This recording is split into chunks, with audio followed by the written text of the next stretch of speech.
What's up and welcome back to the channel. You are listening to Ninja Night. This is Chatterbox number 20.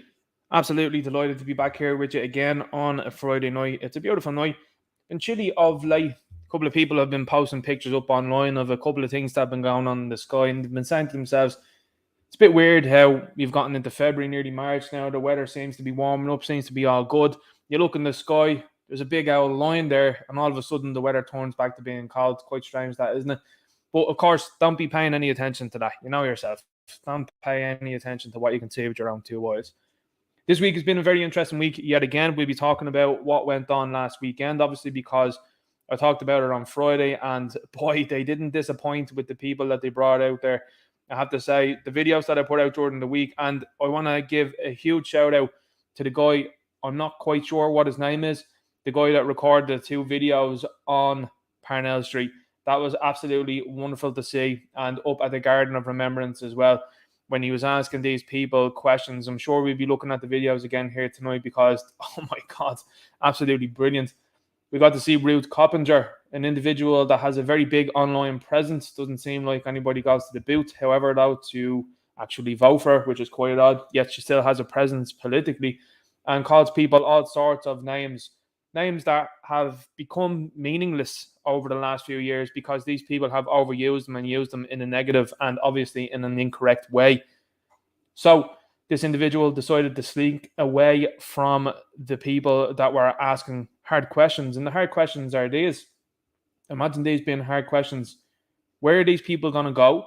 And are you going to take any of these people in? Seems like there's deafening silence when it comes to that. So what's happening now in the country is this. A lot of people are thinking about last weekend and they're saying to themselves, right, it seems like there isn't a party there that is interested in the native Irish. What are we going to do about it? Very important to establish a political party that's actually going to contest these elections, taking councillor positions. As we can see, look at some of the dockets that have been dropped into people's homes over the last week. I've been hit up with loads of different messages from people all over the country that have been given leaflets from political parties, and there's names on them that are pretty much fresh off the boat or off the plane, wherever you might want to take it from there. And they are running as councillors in these places. It is imperative that a political party gets going right now. And I'm going to say it, I do quite like what Derek Blythe is doing with Ireland First. I think that one is a very good movement going forward. And I hope it turns into a political party that you're going to see people from around the country start to join and start to run elections. That's just my personal belief. I like some of the stuff that obviously the Irish Freedom Party say and do, but again, when you're pictured with Gettr, question marks for me, really, to be quite honest. And then as far as the National Party go, getting rid of Philip was a very big mistake. That I think that's something that they didn't really come back from. And again, you had a Shannon opportunity to challenge for that. There was no challenge there. So I think that's what's going on now. People are starting to realise that too, where they're going, hang on here for a second. There are two parties that the left will 100% focus on and name call and all this sort of stuff.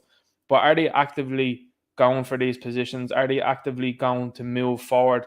Well, we'll wait and see, because a lot of people that have been saying online that they would vote for the Irish Freedom Party and they would vote for the National Party. And my stance on these things, I think that would be a good progression, really. Because if you progress away from Sinn Féin, Labour, People Before Profit, Fine Gael, Fianna Fáil, that's really what it's about. Move away from them and just improve from there. That's the way I view things now at the moment. And I think that's the way an awful lot of people probably view things at the moment also. This week has also been an interesting one because Twitter has been hilarious this week. Excuse me there. Twitter has been hilarious this week. So I tested out a couple of things on Twitter this week to see what the story was with it. And it just gave me the results that I already knew. You know me. I promote Gab. Gab is the best social media app, and there's been no messing whatsoever at all on Gab. And people that are not living in reality aren't on Gab either. They're afraid to go to Gab because they know exactly what would go on over there. They know that there's no safe spaces. They know that they can't cry to the app or anything like that. And they know that they can't gang up and decide to report things on that app that just hurts their fifis, because that's ultimately what it's about. I was on a stream during the week with a guy called Orbital Bacon. He's an American YouTuber. He does different voices, does a voice of Optimus Prime himself, obviously not officially, but he does it himself. He's going to be in an animation called Galvatron's Revenge. And I actually found him through what is the Streisand effect, which is I seen a lot of people complain about him. I said that this might be a deal for me. Happens to be in the Transformers community. Fantastic, great. Went over there, followed him, and then we got chatting. We set up a stream. It was brilliant to be on the stream there last week. We talked Transformers. I know that a lot of people that jump in here are more interested in what's going on in Ireland and Irish politics. So that's why you see me weave it in and out of entertainment and stuff like that, because ultimately this is how the channel started off. And if you've just joined, excuse the wildness of this channel is all I'm gonna say. I'll be talking about Ireland, and the next day I'll be like, look what Transformers they have. People probably looking going, is this the right channel? Am I on the right channel? This fella was talking about Irish politics, and the following day then he's talking about robot toys. So anyway, that's the story with this channel. So if you're new, welcome. And if you're here a long time, you already know what it's about. This has been a fantastic week, and there has been an accumulation of wins this week. We have seen an absolute gift that has been given to us in the Oireachtas this week. I'm going to play you the video, and there are some names that are attributed to that people will already know that are in the chat, and also then people will understand exactly how desperate these people are now, because this is coming very towards what you could even call Avengers Endgame at this stage now, because these people are going all in, chips on the table, mask off, they're all there now.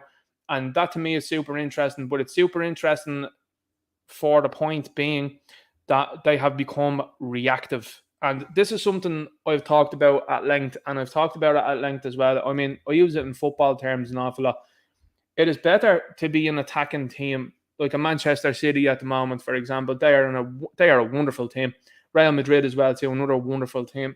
It's better to be an attacking team, in my opinion, than a counter-attacking team. That's something that is a Jose Mourinho team. Also a fan of Jose Mourinho, don't get me wrong, but not a positive style, and a lot of fans don't like it then when they see that sort of reactive football. And it's the same when it comes to real life and reality. And this is what we're seeing now in the media. The media have become reactive. The government have become reactive. They become overreactive. And I think that really plays well then for us, because all you got to do is start talking about, for example, Ministry of Truth, and be like, look what they're doing over here. Look what they're attempting to do. They're attempting to do similar things that they do in Europe. Germany's mad for this. France is mad for this. And now they want to do things like this here. You've heard stories as well about these things happening in the UK. I don't like what this person is saying online. Let's not deal with real crime, though, uniform. Let's not deal with that. But we'll knock down on someone's door who is asking questions and who is pointing out, hey, this doesn't seem right here. Now, you and I both know what that's about. Crime to them means nothing, because crime to them means money. It means that they have umpteen resources that they can pump into something and say, that's grand, there's more jobs there for the boys, happy days. But when you're pointing out what's going on and how it's going on, that's what the problem is. It is something that we see in entertainment all the time. That's what The Matrix was about. Hey guys, don't mind the problem. We're all good. We have it sorted. Agent Smith is in there. We'll do as we please. And you just live your life and get on with it. And then as soon as Neo gets pulled out and Morpheus is in around, it's like, uh-oh, guys, these people are causing problems. So, yeah, like I said, entertainment-wise, you got to look at these things and then see how it lines up in real life. Because I think, to be honest with you, we're coming to a very interesting time. We're coming to a time where entertainment is starting to stop, pause, and think about what it's doing. You're starting to see, for example, the MCU start to balk at the idea of putting out more woke stuff. They're like, oh, hit pause on that Ironheart and that Echo TV series. Doesn't seem like there's any buzz for that. Yeah, absolutely. And while you're at it, you might as well rewrite Daredevil and see if you can reintroduce an Iron Man there, because you guys are in serious bother. So you're seeing that right now. And then you're also seeing it in the political landscape as well, where people are like, nah, I'm not happy with this at all. You got to look at what's going on in America as well, and obviously the wider world. The wider world does pertain to us. I do think that we could be a fully self-sufficient country, given the fact that we have plenty of things, for example, like carb gas. We could be absolutely self-sufficient when it comes to that. We have the best beef, in my opinion, in the world, probably aside from Wagyu. Maybe, people might make an argument for that. But to me, best beef in the world, really healthy chickens and stuff like that. I think we're all gravy. I think we're all good. When I'm seeing the likes of the tech sector cuts, anytime I see that, and bear in mind, this is a very interesting time. When you see tech sector cuts, that is a lot of people that have been brought to this country specifically to be in the tech sector. Once their job is gone, they are going to move on either into another company or to another country where the work is. So that's going to leave a lot of vacancies around the place. In the meantime, what has also happened is you've got citizen journalists, which is something that the left do not like at all, because let's remember, these people are being told what to say and do. They do not like citizen journalists because citizen journalists now are just people with camera phones. You've got people now, for example, that work in the media that went through years of college. I mean, years of college to get a degree, only for the person with a camera phone to actually be out there getting more views, more likes, more subscriptions than someone that has spent years at that, because they are just towing the line and writing down what they are told to write down. That is the difference. And this is what's going on now. There was an article from the Irish Times last week, and it said about fake news, and it says, maybe it's not us, maybe it's you. Pure gaslighting, trying to blame people for opening their own two eyes and looking around at what's going on. There's been some wonderful videos during the week as well, showing Moore Street only from 50 years ago, and the people that inhabited Moore Street, the old ones, the old ones with the trolleys and with the handkerchief scarves and that. I mean, amazing stuff, real old ladies. And I mean, we all know when you have a grandmother that's like that, what those ladies were like, and they were top of the pops, they were the best. And then you see what's going on with Moore Street today. And I would implore you, if you get the chance, go down Moore Street and have a look around and see what you think of it now. And you see the type of people that inhabit the street now. It's completely different, and it's derelict now, the street. The street looks awful, in my humble opinion.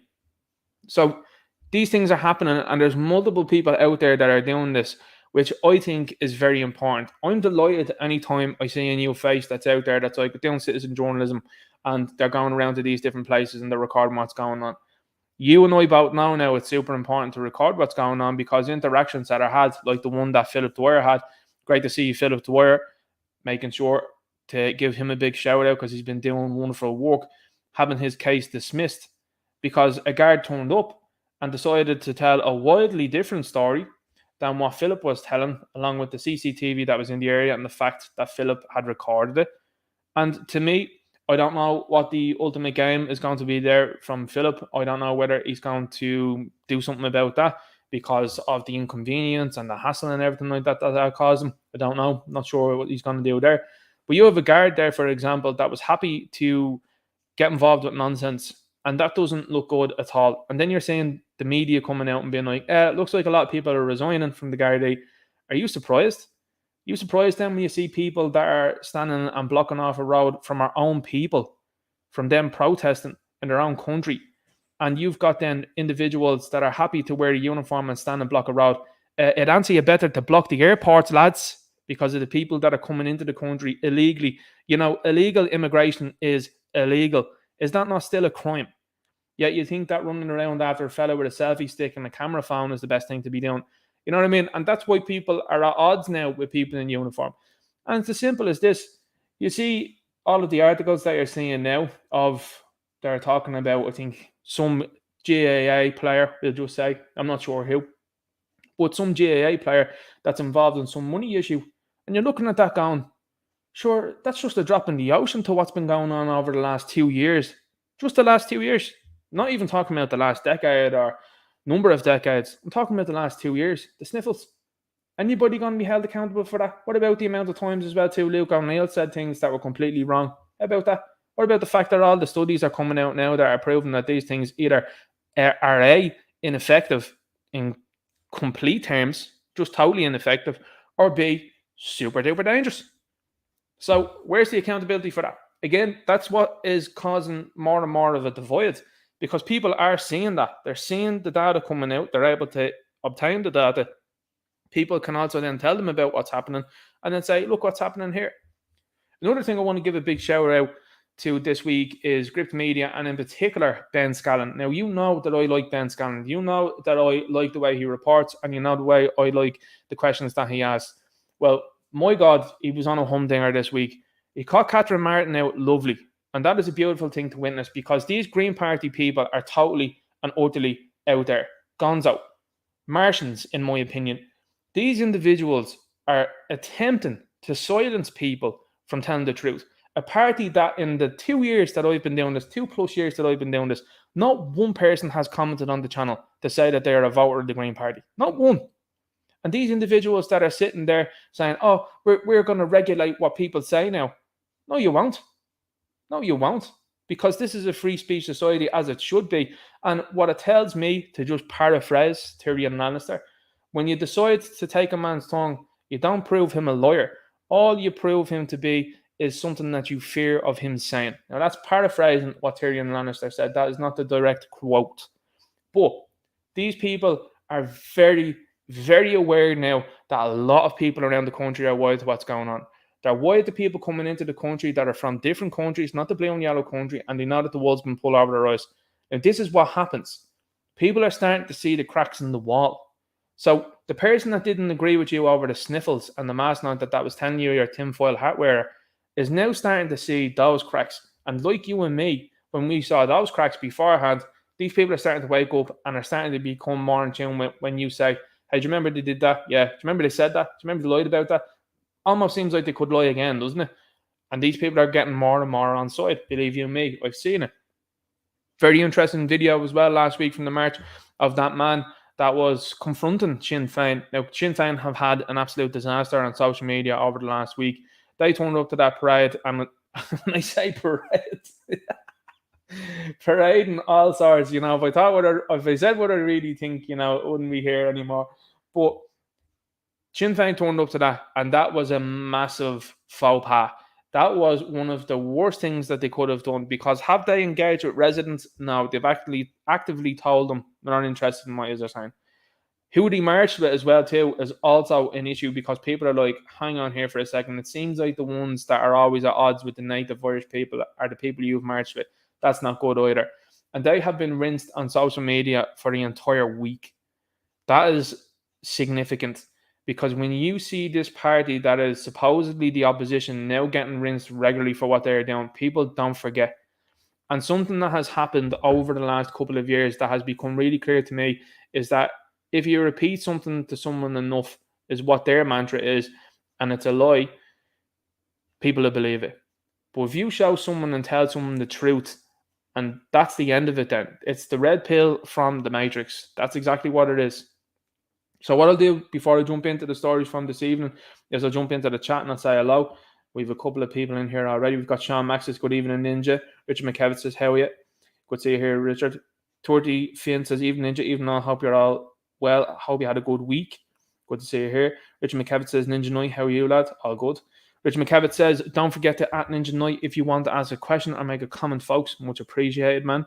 Fergus Powers in here says, how's it going, everyone? Hope you all had a great week at Ninja Night. Brilliant videos during the week, brother. Hope there's a huge turnout at the GPO tomorrow at 2 o'clock. Be great to see a lot of you there. Absolutely would, 100%. Tricky Will's in here, says, sup, Ninja. Good to see you there. Holden is in here, says, how's it going? Respect from the north. How's things with you? All good. Baliki Bill says, evening, lads. Borova 1014 says, evening, hope you're all doing well despite the continued insanity going on. That's it. You have to make sure that you keep spirits up, because the other side now are starting to get really impatient. And wouldn't you too, when you've walked off 15 jabronis in at this stage? I think a lot of people starting to view the jabronis in a different way now. They're like, who's pushing those? Oh, those people? Okay, I hope they've had 15. Tricky Will says, hail the Irish people. Shawnee K says, hello, everyone. Good stretch in the evenings. Absolutely. Eamon Barton is here. Says, good evening to everyone. Sure, Eamon was delighted last night at the Manchester United crest there. Fergus Power says, his name is Anto Boyle at Ninja Night. So that's the guy that we'll be showing you now later on that was asking people questions in the crowd. And then himself, then obviously in the video that I showed, big thanks to him. That is an amazing 2 videos that he put out there. I think there was a third one, in fact. I think there's another one where he's actually closer to people and they actually just didn't even respond to him. The other ones had some sort of response. That's why I put them in the video. But the other one of just blank stared at him, that's incredible. If he's not already on YouTube, he should be. Derek McMahon is in here, says, good evening, everyone. Remember to put @ Ninja Night in the chat if you have a question or comment for our host. Richard McKevitt just pipped you to the post there, Derek. You're going to have to get quicker now, Holden Official says, I've seen that video. They all just looked at him as of the cat started talking. Very interesting for sure. Colette Bowland says, good evening, Ninja Night. Everyone in chat, good to see you here. Humans 8 says, evening, Ninja, and on the chat, good to see you here. D Live Broadcast says, Ninja Night. Carrick McCross says, no peaceful assembly. Saturday, 11th of March, 2 p.m. Make our streets safe again. Hashtag protect our children. Awesome.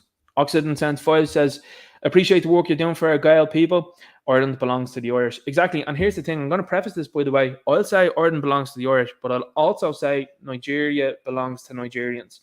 China belongs to the Chinese. Japan belongs to the Japanese. Hungary belongs to people from Hungary. Hungarians. I know there'd be someone there who'd be like, he didn't know it was Hungarians. Of course, it was Hungarians. I did that as a joke. Look, sometimes the jokes are good, sometimes they're bad. England for the English, Brazil for the Brazilians. I'm playing the game here, and here's the thing. I believe in that. Brazil should be for the Brazilians. Portugal should be for the Portuguese. Nigeria should be for the Nigerians. South Africa should be for the South Africans. Japan for the Japanese. Wholeheartedly believe in that. But all of a sudden, and again, just to preface it again, these people that believe that the borders and the sovereignty of the blue and yellow flag waving country are important, okay, believe that our sovereignty and our borders don't matter. Just figure that one out, because that is the mental gymnastics that you're seeing right in front of your very eyes from these people. And it's something I always say to people, and I always ask them, like, are you a fan of the borders and sovereignty of the blue and yellow flag waving country? Yeah. Oh yeah, 100%. What about ours? Yeah, see, you're a hypocrite. You're a hypocrite.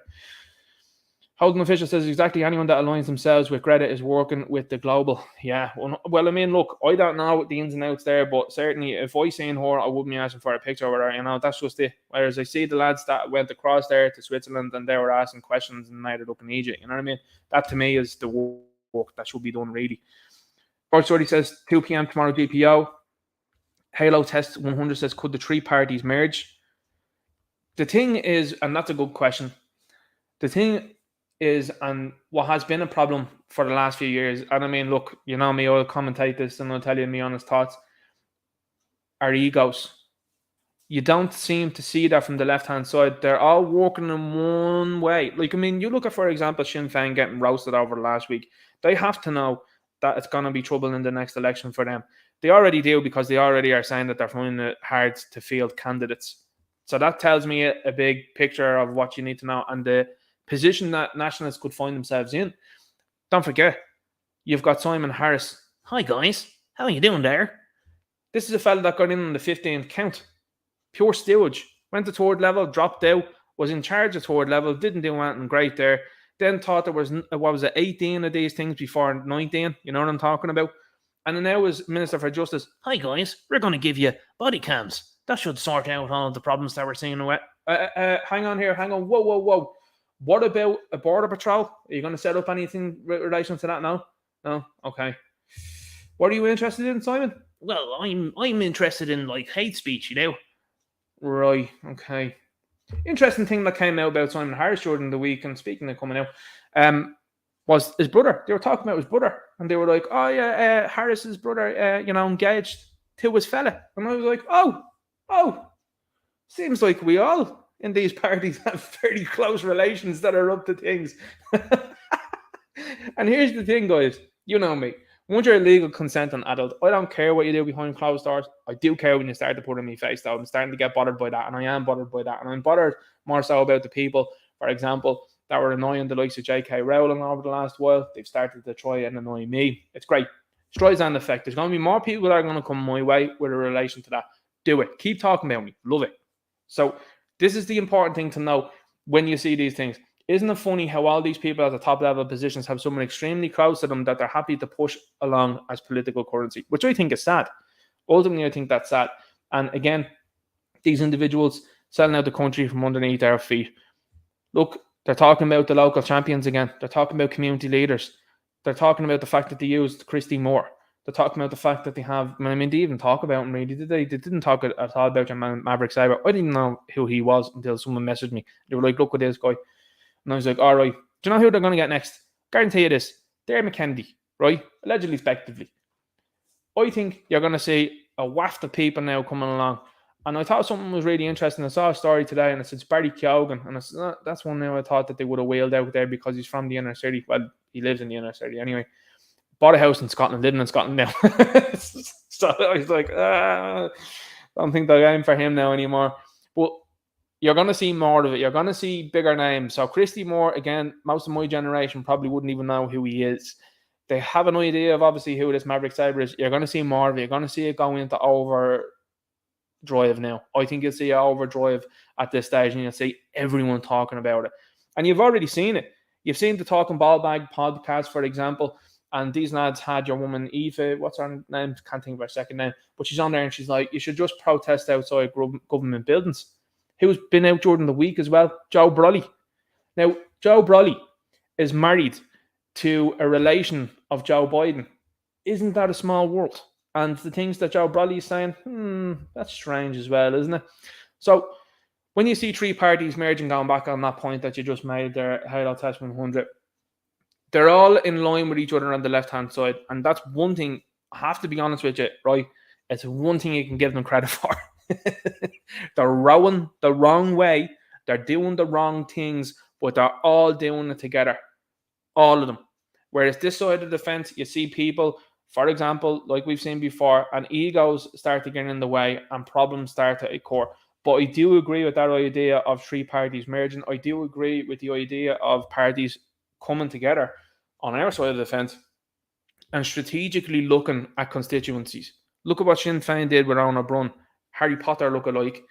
They moved him around 2 or 3 different constituencies before he got in, and now he's in there. So once you're in, the way it is, it's very difficult for these people to be moved on. Look at Regina Doherty is still out there spouting over, and did she even retain? I see in the last one, but she's still, is she in the Shannon? We might move you to Europe. Happens all the time. So these people still hang around these areas. But I do think it needs to be a strategy going forward that instead of splitting votes, parties do need to come together. If you want to talk about the Irish Freedom Party and the National Party, I do think they need to come together and say, okay, guys, right, what we're going to do is we're going to go over there. We're going to make sure that that constituency is theirs. Look what's happening now. You know where a Sinn Féin stronghold is here in this country. You know where a Fine Gael and Fianna Fáil one is likely to be. And you're probably also fairly have a good idea, I would say, where the other ones are going to be. Tallaght is there for the taking. That's what I'd say. Tallaght is 100% there for the taking. It's there for someone. I mean, I did a poll recently online myself, and also then one under Paul Murphy's tweets on his own Twitter. And I was like, who would you rather vote for, Philip Dwyer or Paul Murphy? And it was overwhelmingly Philip Dwyer.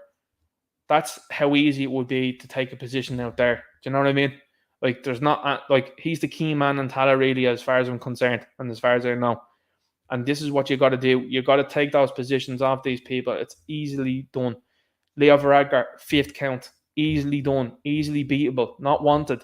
15 counts for Simon Harris. Easily done. Micheál Martin, 6th count. Easily done to take these positions. And to make them do outrageous things out in the open if they do try to retain them. You know what I mean?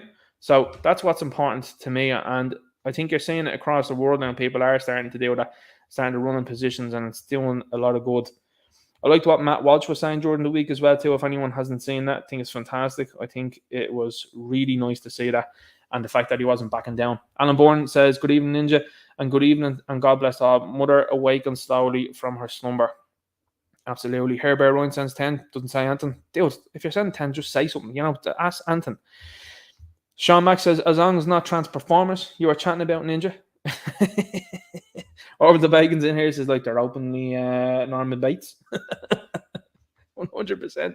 Killian Donovan says, early Ninja, this uniparty is massive. There are only a handful in the Dáil not on board. Herbert Ryan says, good evening, Ninja, live chat and mods. Sean Mack says, Ministry of Truth, very 1984. 100%. 100%. Sheepdogs in here says, good evening, Ninja and chat. And the second says, gravy chat for corrupt lawyers. JD says, good evening, Ninja Knight. Richard McKev says, Ninja Knight, the regime is moving at the speed of science, trying to rush through all the tyrannical laws. Janie says, hey, Ninja, hey, all. For sure, they're absolutely trying to move these things at a rapid speed. Robert Myers in here says, happy Friday, Ninja Knight and all. Good to see you here. Derek Man says, Moore Street is a proper kip these days. Absolutely. Ninja Knight, the planet of the Gale seems to be doing great walk in County Cavan with all these blue and yellow flag waving vehicles with no tax and insurance. That's an interesting one as well, isn't it?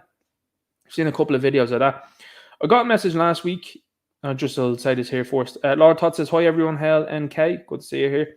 Got a message last week about someone that was at a range pertaining to boomsticks.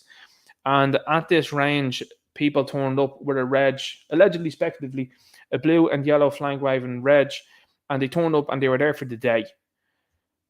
Now, I was like, you should totally make that video public and send it out there and let people know what's going on, because is that not seriously dangerous? Is that not something that we should be keenly worried about and keenly thinking about? Because you've got people out there that are like, oh, guys that are running around with these things, we don't know how many of these things are in the country, let's give them to the likes of people in uniform. Hang on, the people in uniform there, for example, I'd be all for that, right? I'd be all for that if the people in uniform have had a good history of being on side with the people, but they don't. They don't have a good history of it from the war charges. They don't have a good history of it from the bin taxes. They don't have a good history of it from the sniffles. So do you think that I would want to give them all one of these things? No. And at the same time, they're telling you, no, you shouldn't have one either. Okay, but listen, as I keep saying, if I called Domino's Pizza and the uniforms, who would show up first and who would show up quickest? It'd be the pizza man. Like, what a society you live in when a pizza comes quicker than people that are in uniform. And at that time, the phone ain't going to do anything for you. It's not protecting you at all. So it's negligence at best and something else completely at worst, sinister at worst, in my opinion. And this is the way things are going. Like, you've got an all-time high report of incidents going on in this country. Is there a chat about, legalizing pepper spray or tasers? No. What's the chat about? We have to keep an eye on the far right. That's not helping anyone here. That's not helping anyone at all. But it's a good thing to know. And it's something I have to reiterate. And this is why you got to remain positive, because it is positive times for us. These people are out here doing stupid things and are concerning themselves and attempting to concern the country with stupid things, with posterity, with PC, with all of this sort of virtue signaling. And it's not happening. People are seeing the reality of the situation and they're starting to realize real quick now as to what's going on. And I think that that is a good thing for us as a whole and as a nation and for the future of our nation.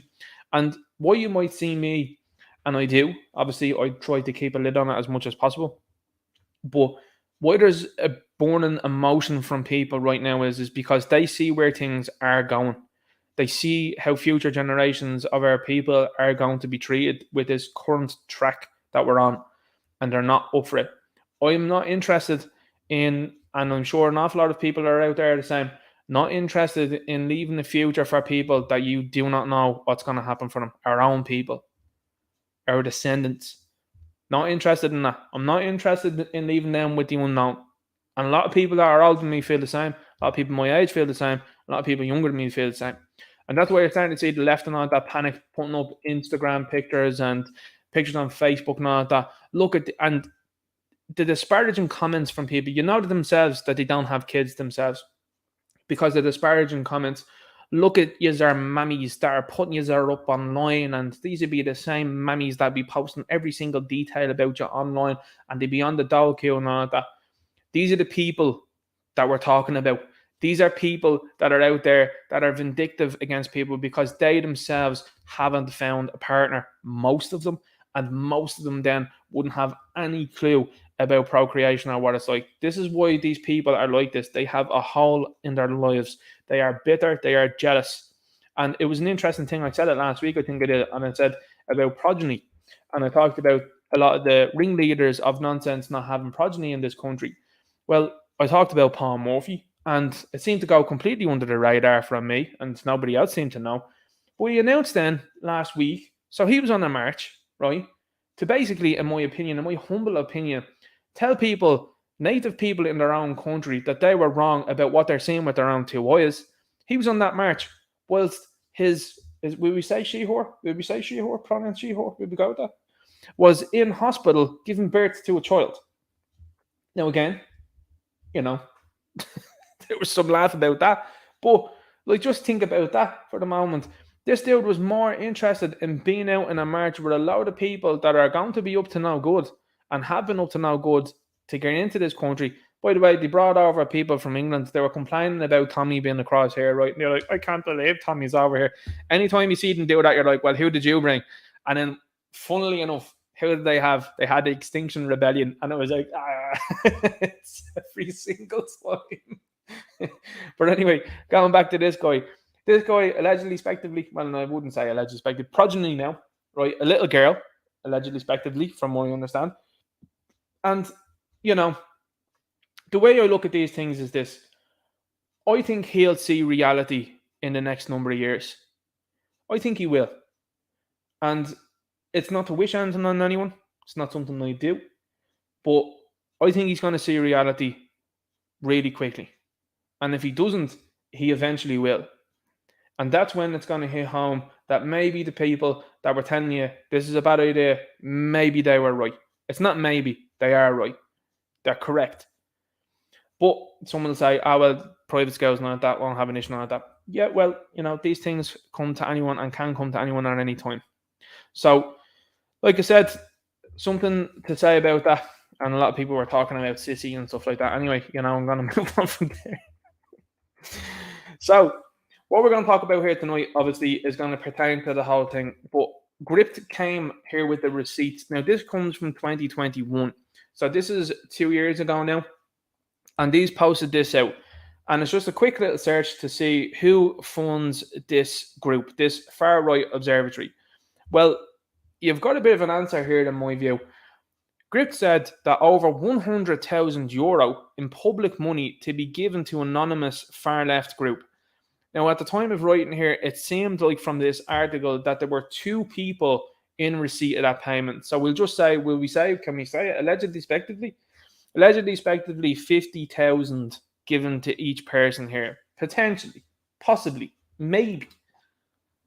To do what? Well, from the individuals that are involved with this group, it just seems like just to stalk and harass people that are pointing out what's going on, in my humble opinion.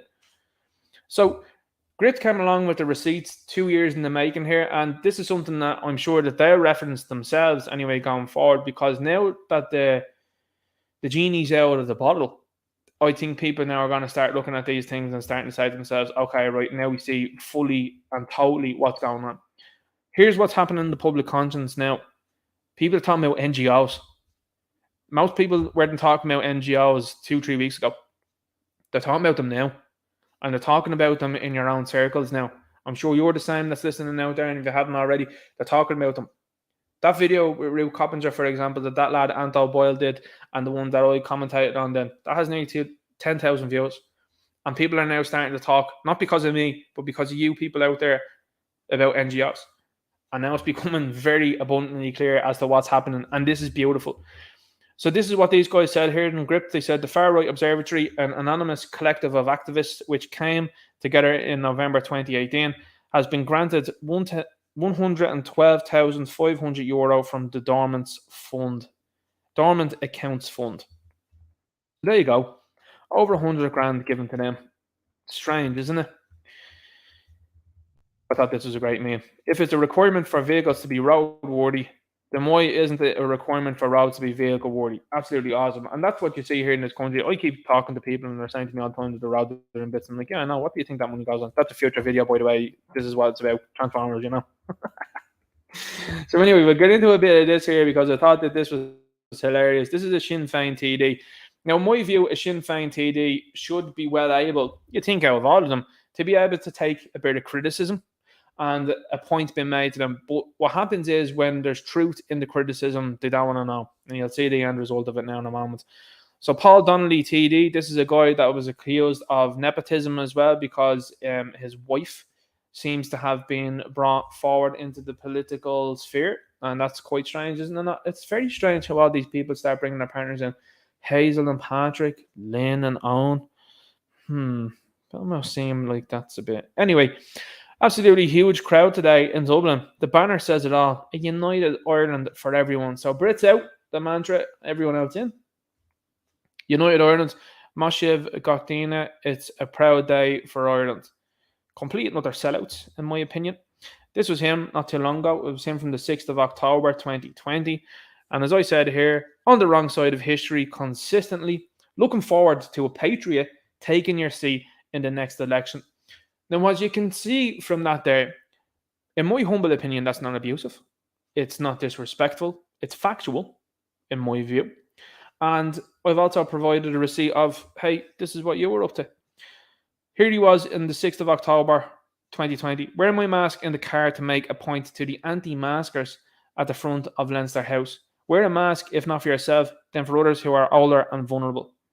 He then went on to say this because this just made him look totally silly. I went out past him and then decided to chat, and I found that they were a group of homeless individuals who were outside to make a protest. Now, what happened there was this guy clearly, in my humble opinion, saw that there was a negative story going to be brewing, because if he had said anything to these people and then realized that they were homeless, this is why you're seeing the franticness of that tweet, in my view, to be like, by the way, I meant to wish them the best. I sincerely apologize for my mistake and had a long chat with them. So there you go. And what was the end result? That was it there. Blocked. You are blocked for saying something completely sensible. So you're blocked by a sitting TD because you're pointing out how wrong he is and also what he's been wrong about beforehand. Because as we know now, that these face nappies, they weren't effective at all. Now, we already knew that. We knew that for the guts of 2 years, and it was maddening to have to go through all of this stuff to be explaining to people on a daily basis, hey, listen, this stuff doesn't work. And they're like, no, it totally does. The government says so. Well, that's ridiculous, because it says in all the scientific evidence that that's not the case. And how come beforehand this didn't work? How about you just wear them and I'd just leave me alone? Oh no, I want to annoy you too. Weird. Anyway, that's the end result of it. TD there deciding to do that. Interesting. And a lot of them do the same thing as well. They just go, I'm going to block you. So anyway, I'll jump into this one here. I'll show you the video later on. I think I had the video on this anyway. So I'll talk about Ballyfermot for a moment. Ballyfermot, the video that came out there during the week. Now, as I said beforehand, and I'll say again, young fellas on scramblers, right? This is a big no-no according to the media, and the way it's been reported as well has been something to witness. The media and people that are media influencers will say, like, this individual here were totally upset about this. They're like, oh my God, can't believe this. Okay, well, what was going on? They're driving around with scramblers, they're causing a bit of noise. Right. Well, what happened? Well, from all the videos that I've seen, it seems like people were deciding to just drive around recklessly, which obviously you can't do.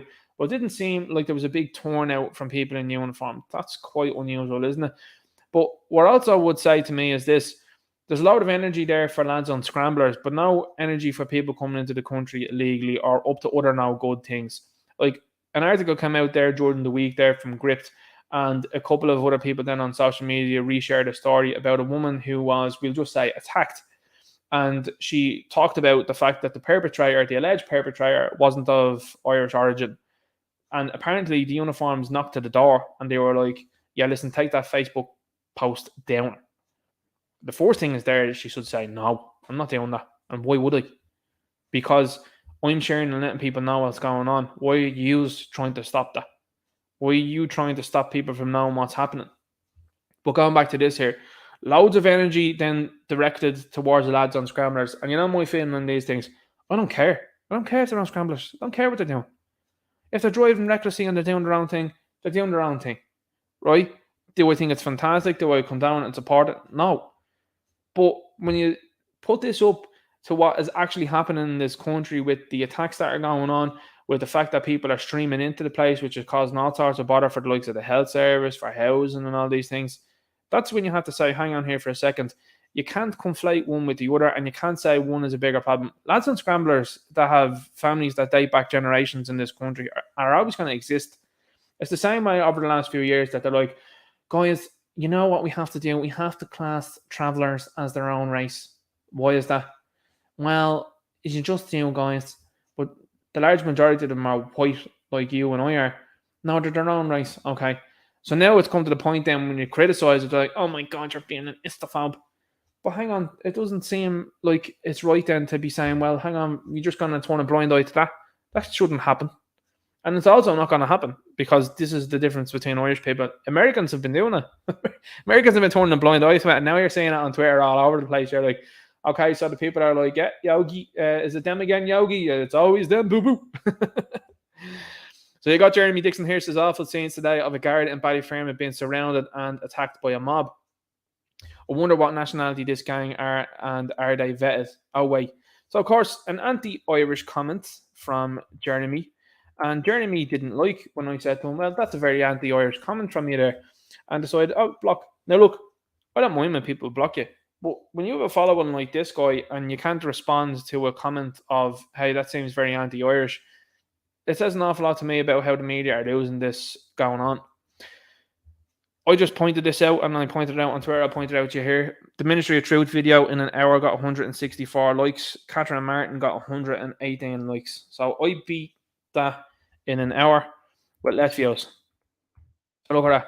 363 views. And over here, 43.9k views. So 43,900 views, 118 likes. And this Clown World commentary got more likes it did in an hour. Are you not embarrassed? Listen, this is why I keep saying to people that you should run for elections. You should run for local council positions. Look how easy it is. All you have to do is tell the truth. All you have to do is tell the truth, and you're beating these people. You don't have to go on a big spiel and talk around things and deflect things like Catherine Martin was doing with Ben Scallon and like Norma Foley was doing with Ben Scallon. I don't know if we can share those videos on this stream, which is why I'm not sharing the videos on this stream, because I don't know if there's a copyright thing on there or whatever, if the lads will want me to share it at all. But you have to give credit where it's due. He asked questions to these people and they couldn't answer him. They tried to deflect. And this is something I've noticed, by the way, and something you'll notice too. They deflect for over a minute and then they hope that you've forgotten the original question. But in fairness to Ben just goes back and says, no, that's not what I asked. He lets them spiel out him and then goes, no, that's not what I asked. This is what I asked there. Can you answer the question? And they won't. But another thing that you'll notice now going forward is the word stakeholder.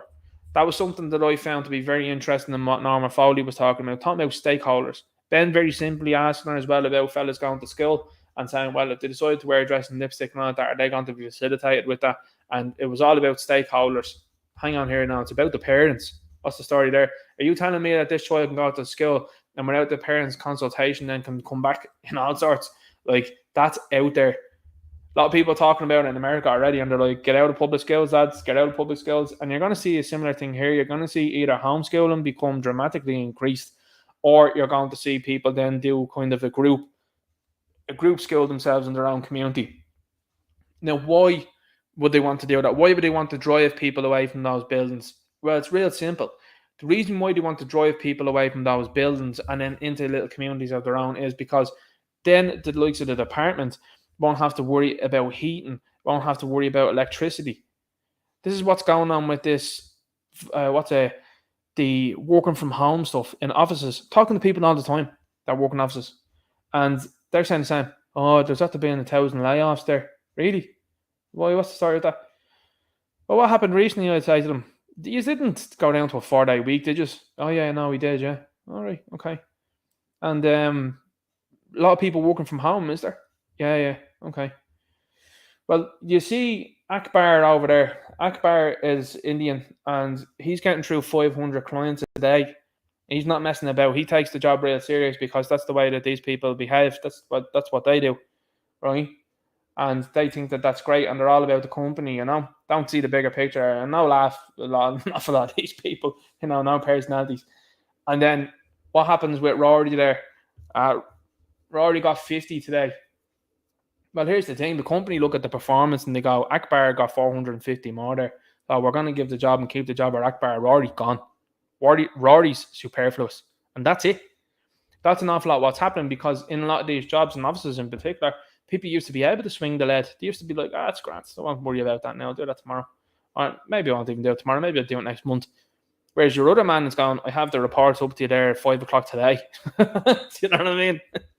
Because these people, just as you know, I'm talking about someone from India, for example, people from India come from the likes of the caste system. So if you have a certain surname or anything like that, in India, you're either very, very, very, very, very poor, or you're someone that has a fairly decent amount of wealth. There's no in between. There's no such thing as a middle class over there. So a lot of these people, when they get out of there, and come here, they are happy to be doing anything. You know what I mean? And some of them are wealthy that come here, don't get me wrong, but a lot of them aren't that wealthy, and then they get here and they'll do anything. Whereas you're there going, hang on, that's not the culture here. Well, they're changing that culture. Not for the better. Anyway, this is another thing here. We see this Ireland for All, 2,258 views. Basically trying to tell us what to do in our own country, as you can see there from the people sitting behind. This is one of the people that were at this Ireland for All thing, or one of the groups, I should say, at this Ireland for All thing.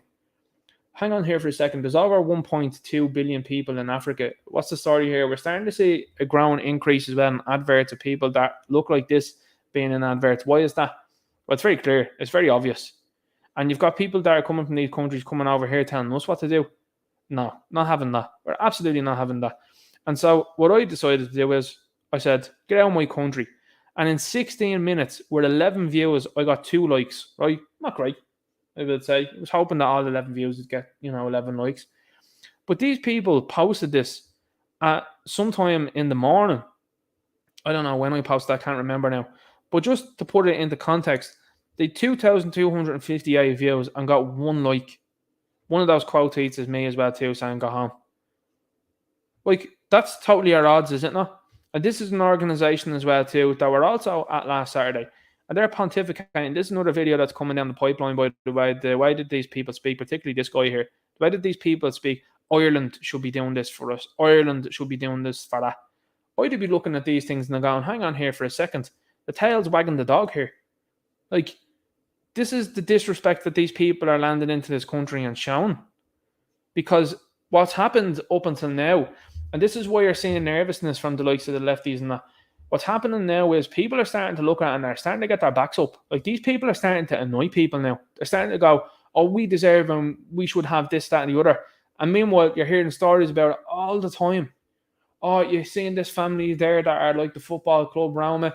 They're getting a big Georgian house there, about 40 of them living in it there. They're all catered to free gaff, free money and everything, the clothes and everything, all good. Are they acting, doing criminal things? Yeah, but don't worry about that. Meanwhile, John is out there trying to buy a house, can't afford one, first and foremost, and then ends up, for example, becoming homeless, nothing being given to him, on the housing list for over 10 years. People are rolling into the place after 4 months and being given the keys to their own gaff. So yeah, you're going to see people's backs getting up over that, and I think it's about time. Because if this was me in this position, I'd be annoyed. I can completely understand why people are upset. I can completely understand why people are emotional and angry. For sure. Absolutely. Where else would this happen? And this sort of stuff of stepping over around people is done. And I think people are starting to look back now and say, hang on here for a second. Yeah, I think I agree with you there, Ninja. We decided to allow and not say too much about Radgar, about his origin, about what he is, and we just placated it and just said nothing. But that's come home to roost now. And you've had 2 successive children's ministers that have no progeny, nor will they ever have progeny. And you've seen nothing but badness come from that. So, to me, people are taking a sharp look at that now and they're saying to themselves, hang on.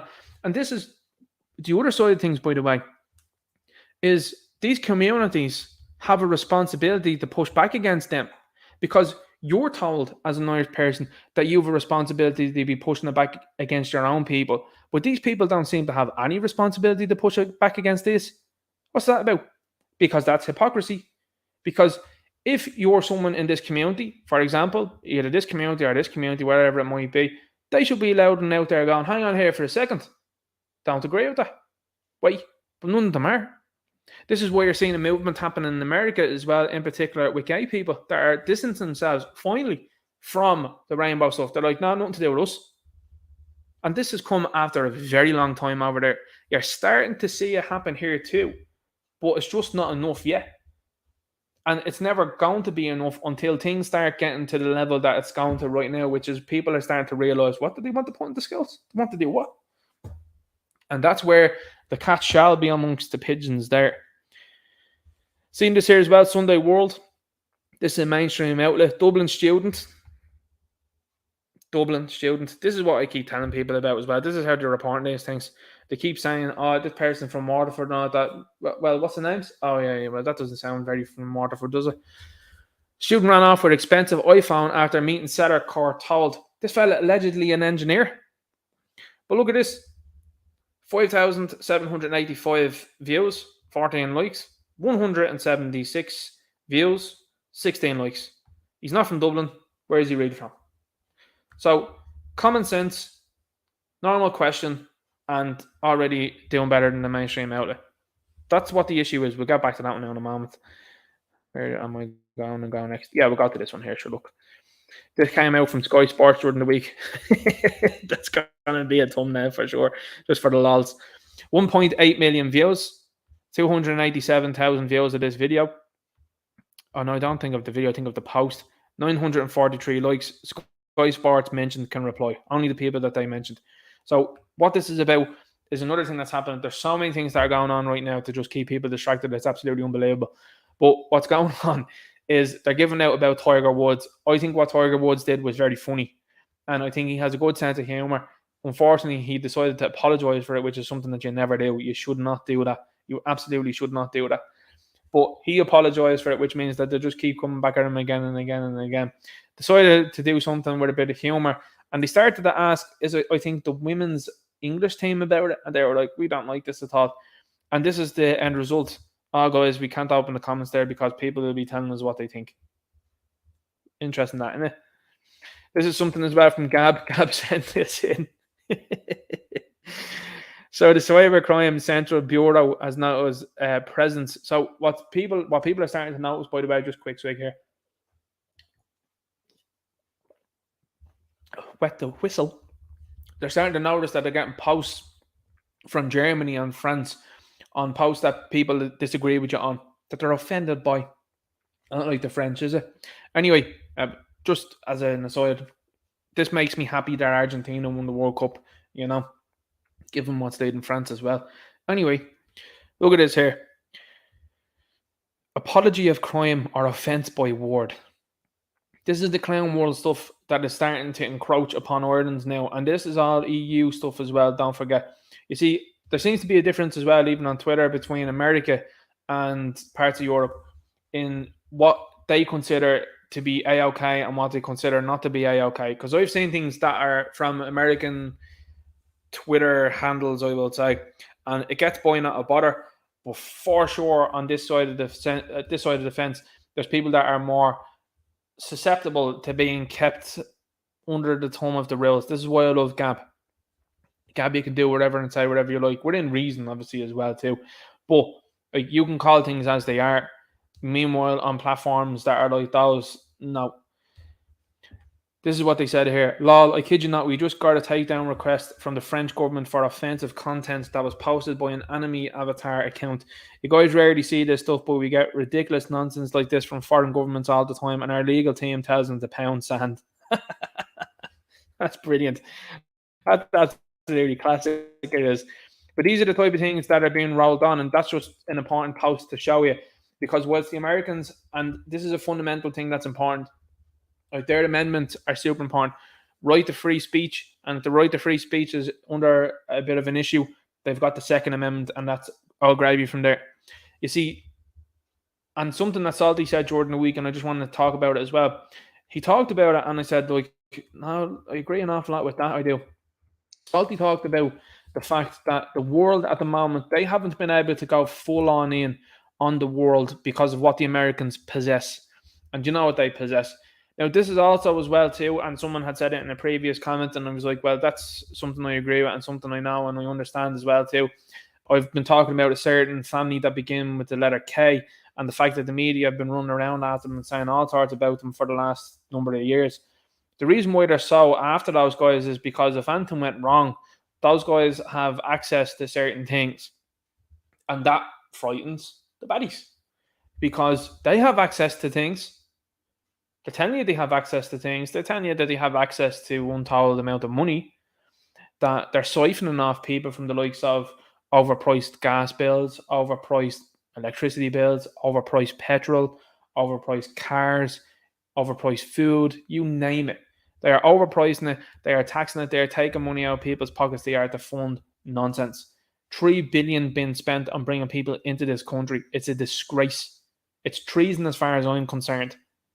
And it should be looked at as such. When you have a billion, close to it, 927 million being sent out in foreign aid.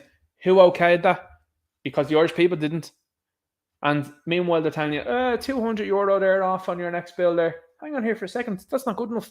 You should be putting these companies to task first and foremost. And not only that, then, you should be talking to them and saying to them, we're not having that. This thing has been subsidized for long enough, and we're not having it anymore. And see, this is where this whole green energy and all that, like the Greens have had the opportunity now for what is it now, 2 years, to do something about things and haven't. There's, from what I understand, from what I heard, warehouses full of solar panels. Have they decided to introduce and gift each and every home in Ireland those? No, they haven't. They didn't do that. They were more interested in spending $3 billion on bringing people into a country that's already full. How do I know it's full? The Gardaí are saying that they're overworked, they haven't got the manpower. The hospitals are saying that they're understaffed and that they're overcrowded. The schools now are saying that they're oversubscribed. So yeah, the country's full. It's not able to deal with what you are trying to do. And these people are openly telling you in the media, by the way, that there's people coming into the country and now they have to sleep on the streets. Bounce them on the first flight back out of the country. Get them out. Turn them the other way. Go, no thanks. You also don't have a passport. Out you go. Move on. What are you doing here? I claim asylum. Claim asylum in Rwanda. How about that? Good luck to you. Stamp the passport. Out you go. And if you don't have a passport, all right, that's grand. Send you on your merry way off to Rwanda with you. That'd soon stop them. They'd soon stop coming here. But everything that's done is done slowly and it's done with purpose.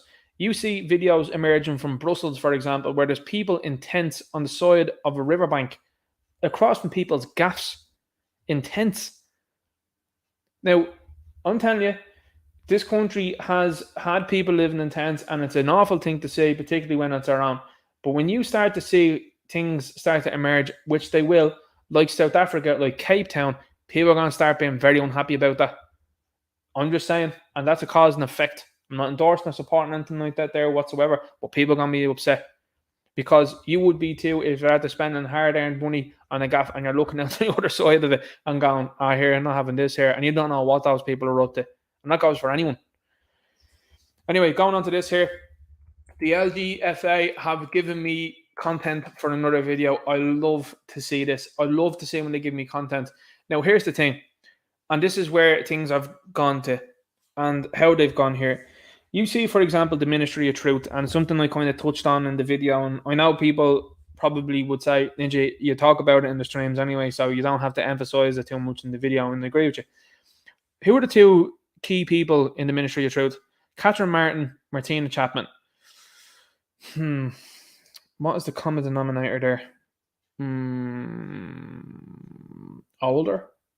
Yeah. White? Yeah. Women? Yeah. Why is that? They're all super agreeable and they have all the stuff that's been sold to them online and in TV programs and shows and all that. And they want to leave a mark because they don't have much of a mark to leave themselves. So this is their way to do it. And this is what you keep saying. Every time, just keep an eye on it. Who is involving themselves in all these movements? Look at, for example, the Buy Large Mansions movement. Look at the large majority of people involved in that. Same. A lot of people, particularly women, that you'd look at them and say, orcs, you know. You're not a lot of people going to be walking into a bar seeing any of these chicks and going to them. And I mean, and again, chicks, you know, are we misgendering them there? Are we misgendering them? Going to a bar, none of them going talking to them. You know, here's the thing, and here's where we're at now as a culture and as a world. You are able to tell what someone politically sides with by how they look, particularly women. Have you noticed that? Have you seen the girls lately? Some of the women, you see them and you see the bull ring nose things, you see the hair all different colours, the side of the head shaved, and overall just frumpiness and stuff like that, hunched, and you're like, I don't know what way you think before you even have to say anything. Do you know what I mean? This is why the women on our side of the fence, I've seen them, you know, and orcs, they are not. So anyway, looking at this here, so you've got players, Doubtfires, given green light by Ladies Gaelic Football Association. Players will have to make an application to a new body and will only be barred where unacceptable risk arises. Now, I I have to say this. There's two ways I look at these things. And to be honest with you, seeing what's happened over the last couple of months does kind of reiterate what I'm about to say. Things only start to become a problem. And I think maybe even Gavin Pepper had said this himself. Things only start to become a problem when the women get involved. And when I say that, what I mean by that is when women realize that there's a serious issue at hand, then they start to vocalize and get involved. Look at what's happening at the moment. A lot of the marches, for example, the grassroots ones, a lot of mammies that are there, a lot of mammies with prams. Love to see it. I love to see it. Future Irish generations. I love to see mammies turning up to those things. Very important. And this is why their safety at these things is paramount and why you should be keeping a very close eye on the people that are around you. And for example, when you look at the Stephen Bedford situation, that's why you need to be aware at all times of surroundings and people involved. But this is another thing that's going to have the same end result, in that there's people that are in those dressing rooms, particularly women, that will agree with this and will be all for it. And then some of them are going to get a smack. And when they get a smack, they're going to know all about it. And that's when they'll come out and say, I don't think this should be happening. I'm looking forward to the first All-Ireland from Women's GAA, and someone gets a belt, and it's going to be an awful belt. It's going to be a hiding someone's going to get from a tackle. And then there's going to be a very serious conversation, because you'll see panelists, because they're overloading the panelists as well too, by the way. They're sending a lot of female panelists onto these things. And that's a good thing, because eventually they'll not be able to look away from what's going on. Here's the other side of this as well. There's like 3 or 4 different ways to look at this. There is nothing to stop a dude that's quite not good enough to make the likes of inter-county level for men's and deciding to go, I'll try my hand at this over here. I'll just tell you what I think here. Now, they are basing this as well on, I think, the testosterone levels, I think, as well. But, you know, that would be an interesting one to see if they do actually follow up on that, because you're going to open Pandora's box there, is all I'm going to say. Because here's the thing. I'm not sure. Again, I'm saying this as I'm not sure, so I'm not really in the know on this. I don't know if anybody in the GAA is tested for anything. So I'm not sure. Now, it could be wrong. They might very well be. I'm not sure if they are. So that means then you're going to have a separate category of people that are already very vocal online. They're absolutely abhorrent, in my opinion, the large majority of the people within these communities and groups. You see the vitriol that they've been aiming at J.K. Rowling. You see the boycott that they attempted at Hogwarts Legacy. Hogwarts Legacy has actually passed $850 million. Boycott what? What a minority you actually are. You're only a couple of goofs that are on the likes of Twitter. That's about it. And these people out here are buying into the game. When it comes to this, though, how are you going to do that? Are you going to then say, we're openly going to say we're going to test these people? Because you are not prepared for what is about to come. And a lot of these organizations, by the way, aren't like you and me. These organizations buckle. I wouldn't say sorry to any of these people. I hold my thoughts. I said what I said. I mean what I said. And it doesn't matter what some platform decides to do with what I said. It matters not. I still hold that thought. I still hold that opinion. And you're not going to change it. You absolutely will not. So what happens then when these organizations get similar flack? Similar flack. I put out a post there last week. It got over 250,000 views. And it had some very angry comments, which is sometimes, no harm in that at all. And then a lot of positive ones, which is very good. But these organizations don't look at it like me and you do. They look at it and say, oh, negativity, oh no. So what happens when they decide to say, yeah, we're going to test you? What happens when that group come in and say, that's not right, that's not fair, you can't be doing that, our rights are human rights, we're the same as you are. Now you're in bother, because now you've decided to placate this, and it's going to get worse. And this is what I'm saying to you, and what is an important thing to know. If you have, and again, this is the realistic terms, because I know that there's people out there, if you have a mother, a sister, a daughter, an auntie in this sport, pay close attention to what happens there, and make sure that they keep in touch with you about who is attempting to be fielded against them in games. My thing would be this. Teams should be strong enough, usually a panel of about 25 in these things. They should be strong enough that the large majority should see something going on and say, right, that's enough of that there, and we're not having that. We're not playing the game. And stop them. Stop the games and say, I'm not playing that. because it is going to come to a point in time where a very serious injury, and I'm telling you, this is cause and effect, and I'm just painting this as it's going to go. Gaelic football, for anyone that's watching this from outside this country, Gaelic football is a rough sport. This isn't tiddlywinks. It's not something that's handy. I would even have, I think a lot of people would also have an aversion to this happening in the likes of soccer because of the physicality of it. If you had this in tennis or something like that, everyone knows how and what would happen in tennis. But the physicality of this game is a different story.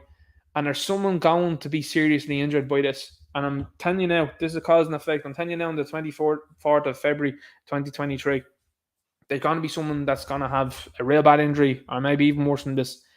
And to me, the LGFA, this is a bad move. But I'll also let you know where the GAA stand right now. And a movement will begin, I'm sure it will. And it will be to defund the GAA, and it will be people calling for people not to go to the games, which I think is something that probably needs to be done with a lot of these places, that people just say, well, I'm not going, and telling other people why they shouldn't go. Now, I'm not one for telling people how to spend their money or what to spend their money on, but I think that is a way to do it, that you go, okay, I'm not going to that. Take me, for example. I won't set foot in Croke Park for the foreseeable.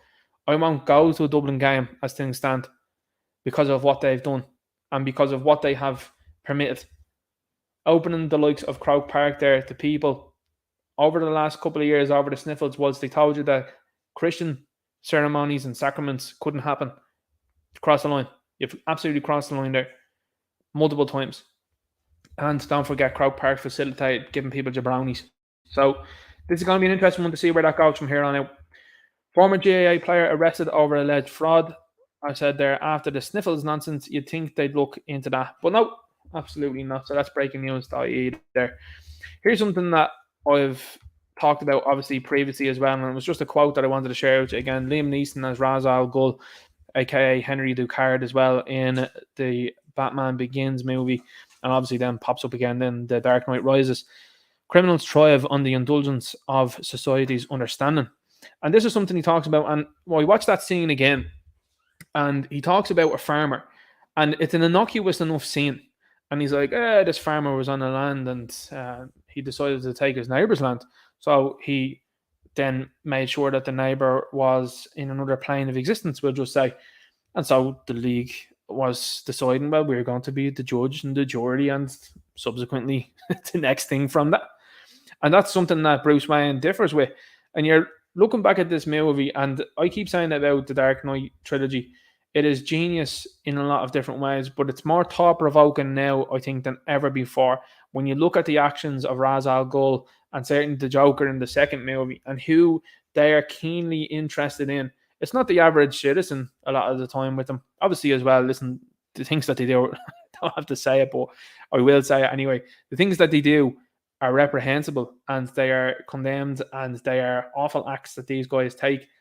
But you look at what Bruce Wayne in this trilogy defends, and he defends a lot of things that you're like, well, and that's the ambiguity and the brilliance of Christopher Nolan, in my view, that you're looking at it and saying to yourself, well, that's fascinating. And then it makes no surprise then that Christopher Nolan was back with Man of Steel, with the Superman character, and then you see General Zod. Like, General Zod is looked at as being the best DC villain. And why is that? Well, General Zod in those movies, because he was in, obviously, Batman versus Superman then as well, and he's going to be coming back in The Flash, which is a very bad idea because they're deciding to put Supergirl in there instead of Henry Cavill's Superman. Anyway, I digress. Zod is bred for a purpose, and Zod's purpose is to protect and make sure the legacy of Krypton is carried on.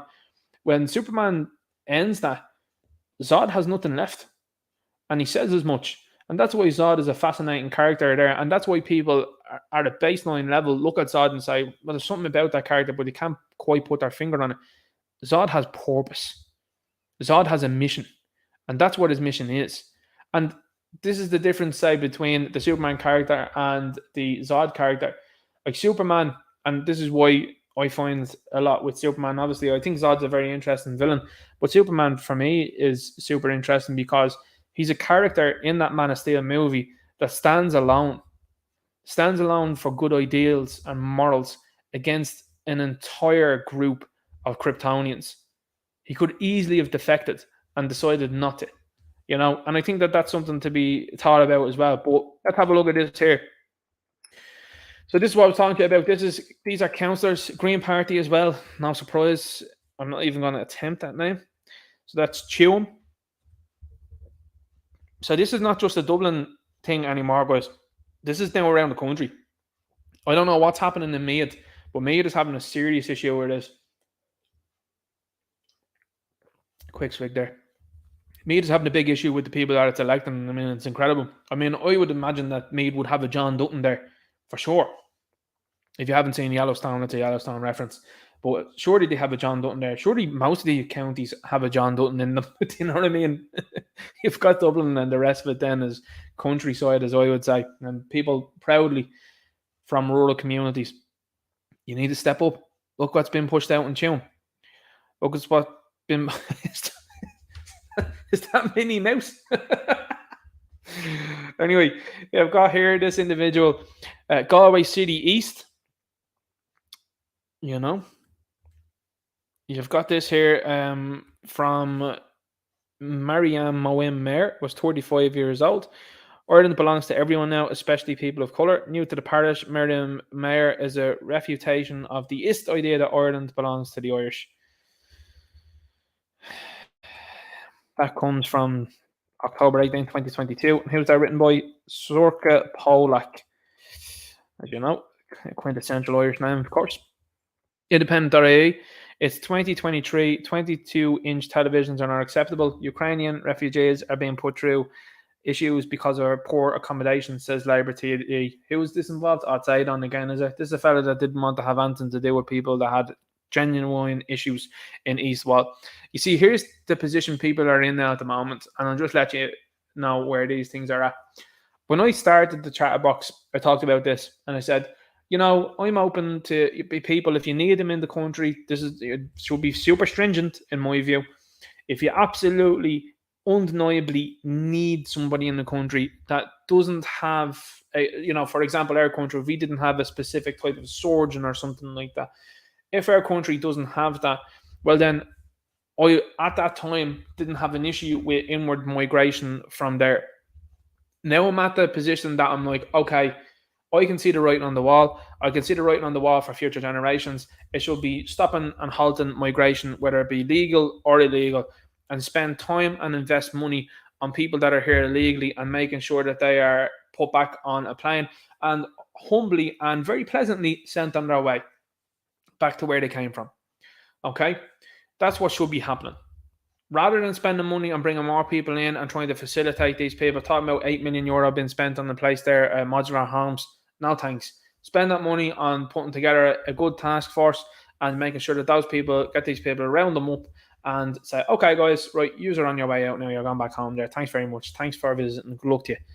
What benefit are you of to us, And that's the way I'm at now. I'm like, okay, if you absolutely 100% need one, and this is the thing, and I think a lot of people are starting to see it now, whereas I said that beforehand, and I said, once it's legal and stuff like that, but this is what the other side are preying on. They're preying on the fact that you're looking to play by the rules a lot of the times, and, I think rules are important. I think law and order is important, and this is what they're looking to do. They're looking to constantly switch it off. Well, I think at this moment in time, we should be saying no to everybody, legal or not. That's it. Done. Finished. A sensible government would do that.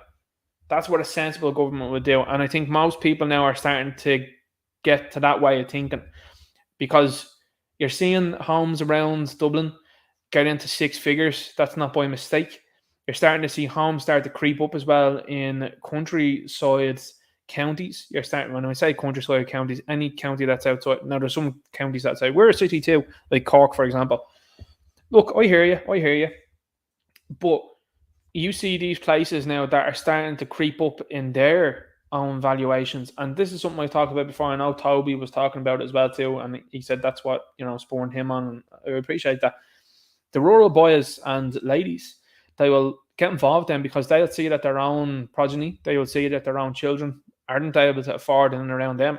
That's when issues there in particular are going to start rising. And I said it, I think, over a year ago, where I was like, listen, it might be a laugh now, laughing at Dublin, and it is, because it's a pure another clown show up here. But when it happens in your area, that's when there's going to be an issue. And people now are finding it to be the case. I mean, this is insanity here.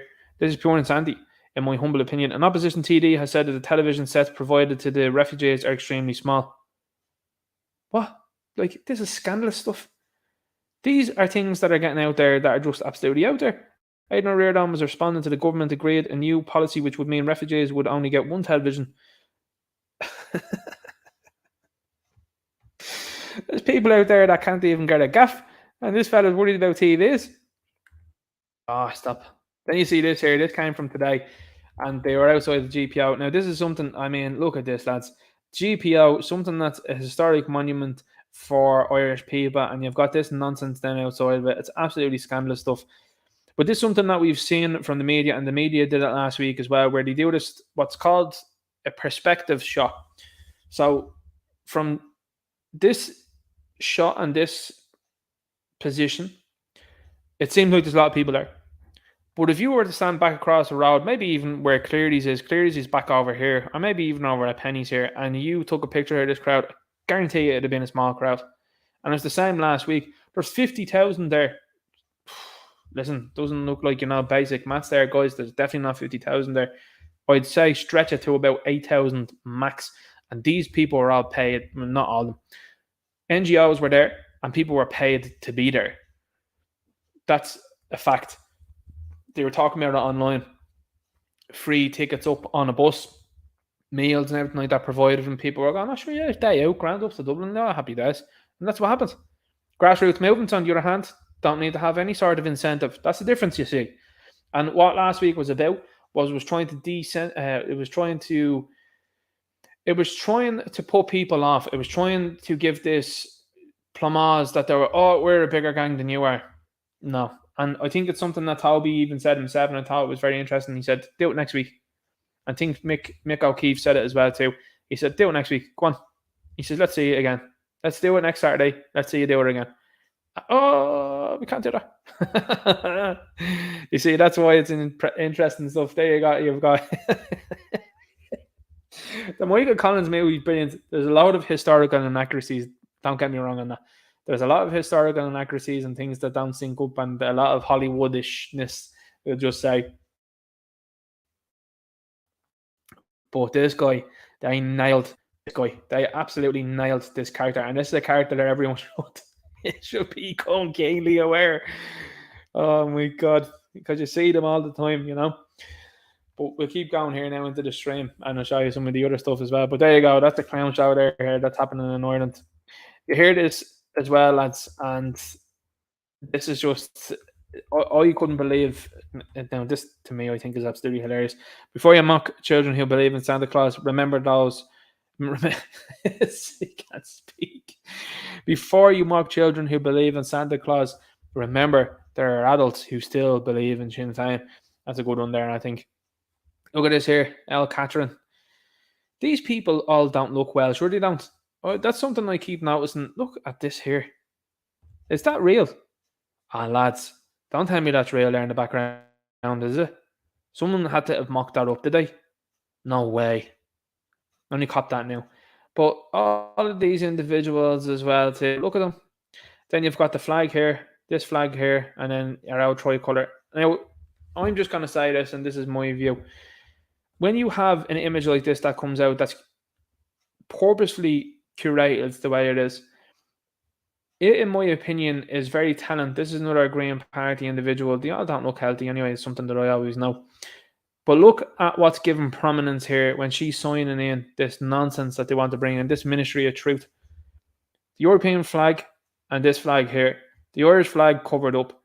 Now, that to me is an image that sums it all up, and it should be a welcome gift that you are given from these people for them to continually bombard people with images like this. They are showing you, they are telling you what they are about.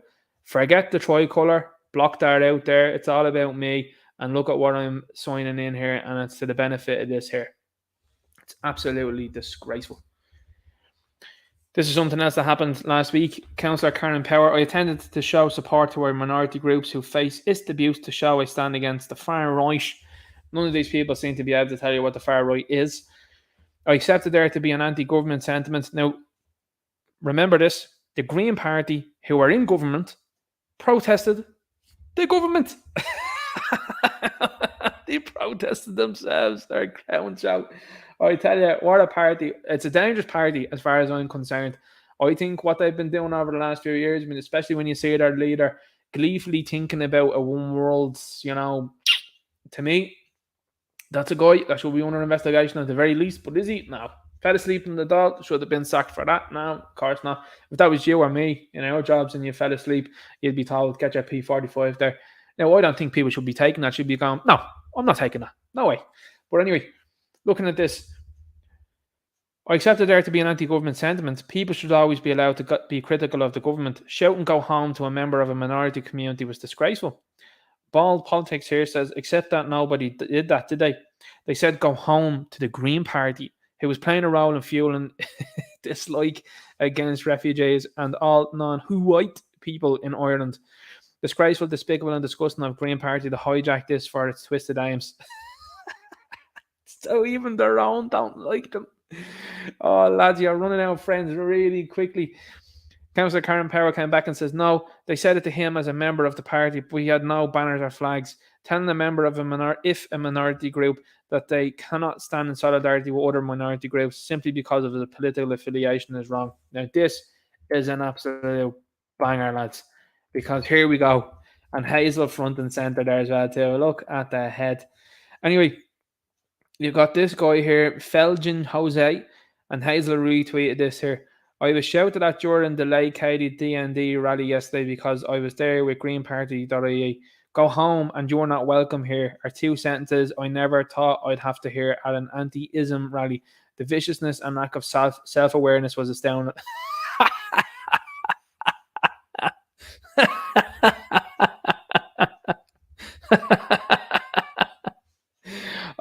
Brilliant. You leave these people long enough together and they will make sure that they really come out. And this is the thing. These people turned up for a photo op and they got bounced from the place. This is classic. Now, what had been shown as well too was Hazel seems to think that she's Dorothy from the Wizard of Oz there, wearing those red runners that come from the likes of Wish or maybe AliExpress, are they from one or the other? But people started to point out what she was wearing at the event. I think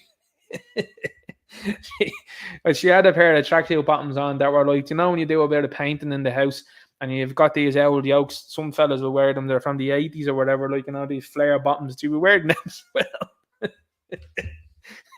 Imagine being on the money that these people are on. Her husband as well too with TD, Patrick Costello. Imagine being on the money that these people are on, not being able to afford decent clobber. It's madness, isn't it? Not even a stylist, But anyway, when you have stylists, these people, it's like, oh, you should wear, your long flowery things, and you should wear, make sure that it's flamboyant and it's going to be a bit of a fluff to it. What are you talking about? What are you saying? These people all don't know how to dress. They all have haircuts that stand out a mile away. There's not one individual within the government with a fade. Not one. Not one. Not one of them with a cool haircut. Someone will be in the chat furiously typing, going, there is one. Here he is. Or here she is. No one has a cool haircut. Not one of them. Yeah, man, Jack Chambers has a haircut like a Lego man. And most of these politicians have haircuts like Lego men. It's unbelievable. Mikel Arteta heads in them. It's absolutely shocking stuff. And all of the money at their disposal, I find it to be amazing.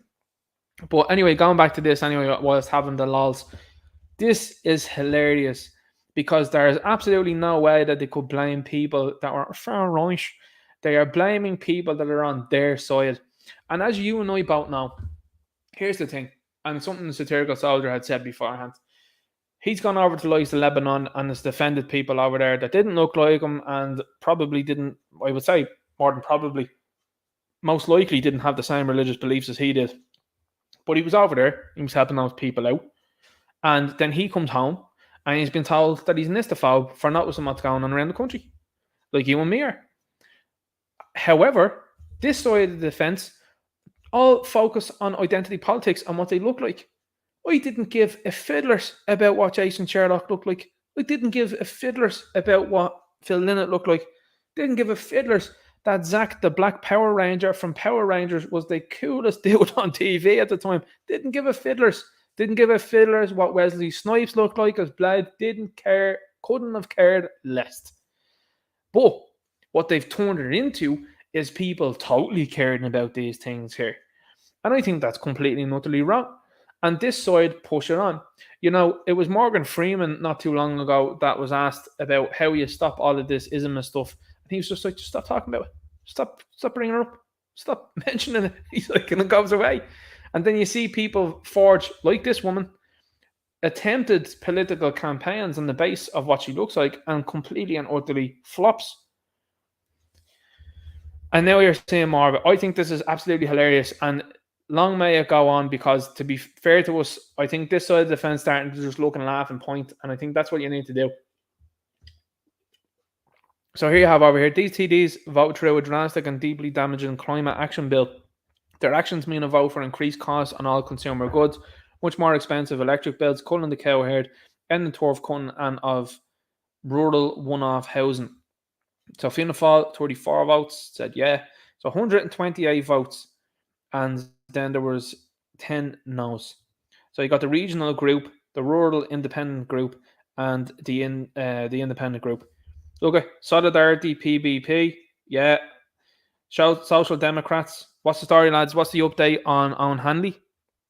Is there any update on Owen Hanley? I've noticed that the two co-leaders of the Social Democrats have resigned. That's pretty interesting timing, isn't it? What's the story? What's the update on Owen Hanley? Is there an update on Owen Hanley by any chance? Anyway, the Labour Party, 6 there. Sinn Féin, 30. Yeah, they were all in on it. That's the uniparty to me. And I said it at the time. I was like, when this came out, now I know the regional group, there was 5 yeses there and 3 no's. You need to find out who that was in the regional group, because they don't need to be in there. But that was the uniparty in full swing, in my humble opinion. And that's what they did there. So, Neil, Matty McGrath, Carol Nolan, you know, they've been on the right side of history throughout this thing. And Carol Nolan, even there yesterday, been denied the ability to speak, said an awful lot. I actually like the way that she treated it as well too, kind of what it was. And I think you need more people that are like that. You know, I know a lot of people out there like Sharon Keoghan, but then Sharon Keoghan was saying something completely aloof there during the week. She was like, I think that the Defence Forces should be sent not to the blue and yellow flag waving country, but perhaps to Ballyfermot. What? Are you telling me that you wanted the Defence Forces on the street in Ballyfermot because of lads on scramblers? Have you not seen what's running around the dog? Have you not seen this? You and I both know. Anyway, we'll get on into the rest of it, because this is only the beginning. I'm still sort of warming up. Okay, yeah. Anyway, I jumped into this one. I didn't get into that now. So this was an image that went around pretty quickly after the weekend. RTE crowd size hundreds. So this is outside the same place. This is the Custom House here in Dublin. Now there was a setup along here, I think there was, of a stand, well, a stage, I should say. Out Theo Wall was on that there. Richard Boyd Barrett was talking to him. Did you know as well, by the way, Richard Boyd Barrett's stepfather is the actor Jeremy Irons? Did you know that?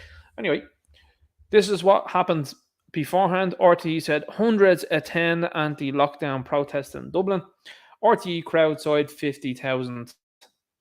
Huge crowds turn out for anti-ism march in Dublin. Now this is the thing. There was a couple of people I talked to about last weekend, some of them in attendance and some of them that weren't in attendance but supported it. And I said, what was last weekend's march about? They all said different things. And this is what the other side do. They cause chaos. Some people were there for anti-ism, and, you know, funnily enough, then end up then telling people to go home, and then they take it a different way. Of course, if that was Irish people, you'd know what they meant by that. But there was other people there that were saying, oh, it's a cost of living crisis protest. Okay. It's a housing crisis protest. Okay. So it billed itself, and we said this beforehand, I said it to you beforehand, it billed itself as like 4 different things instead of one thing. Like, you and I both know that when they had like anti-mask marches, everyone knew what that was about.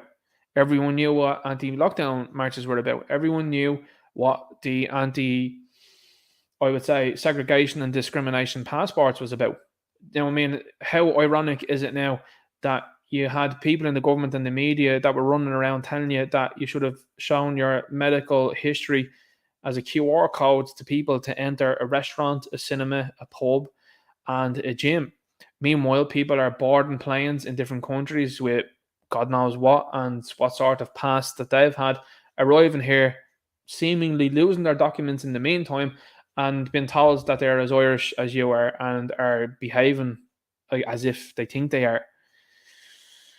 So this is what is happening now. You're starting to see division be brought up, and this is all on purpose. And this is why these people in the media are like, "Oh, protest outside government buildings doesn't work." You're also seeing now the Gardaí, I think of an article there as well too. They're complaining about how their resources are stretched thin. They're complaining now as well about the money and the expenditure that it's costing them to go out to these things. That's a win. That's a win when they're saying these things, because this is causing, and again, civil disobedience and people not being compliant. The Irish government thought people were going to be compliant with this for another 6-7 years at least. They're waiting to see how this thing plays out as well too by the jabronis, by the way, just to mention that. They're waiting to see how that goes. So they thought they had a good long landing, I should say, strip, and they thought that this is gonna be handy. They didn't think that this was going to turn the way it has within months. Didn't think of. They're celebrating an anniversary. This is what they were doing, by the way, up on O'Connell Street. We're celebrating an anniversary for the blue and yellow flag waving country. I'll tell you what should happen there. Maybe someone should be signing up people that are at that and telling them, okay, you believe in it so much, head on over, you know? Oh, I don't want to be doing that. Yeah. So there you go, 50,000 there at this one. Only a couple of hundred there. So the media bias says everything. And that's something I liked about Ben Scannon's question as well. He was like, okay, you're talking about misinformation, disinformation. Now, they use those words because we used to say, tell the truth or you're telling lies. That's what we used to say. Now, they use, it's misinformation, disinformation. Well, what does that mean? Again, that's double speak. Something I talked about earlier on, that they use these different words to just move away. Disinformation and misinformation, what does that mean? Well, it means the truth. That's what that means to me anyway. Because when these people are saying things, if it's like this, if RTE told me it was raining outside, I'd still look out the window and I'd check the weather. You know what I mean? Like, that's where I'm at now. And I think a lot of other people are at that point now too. But like what Ben Scanlon was saying when he was saying, well, how about the mainstream companies? Are they going to be held accountable for these things? And she just didn't answer. Didn't answer it at all. So everybody knows how that's going to go. A quarter of prison inmates are foreign, says Tom Brady. This is very eastophobe, isn't it? That's 2004, legislatively. Almost 25%. So this is 2004. Can you only imagine what the population is like now? So almost 25% of all persons committed to prison here last year were foreign nationals. A report published last night reveals a breakdown of the 11,775 committals shows that 2,520 foreign nationals from more than 115 different countries. The point to stop with all of this was then, early 2000s and before that.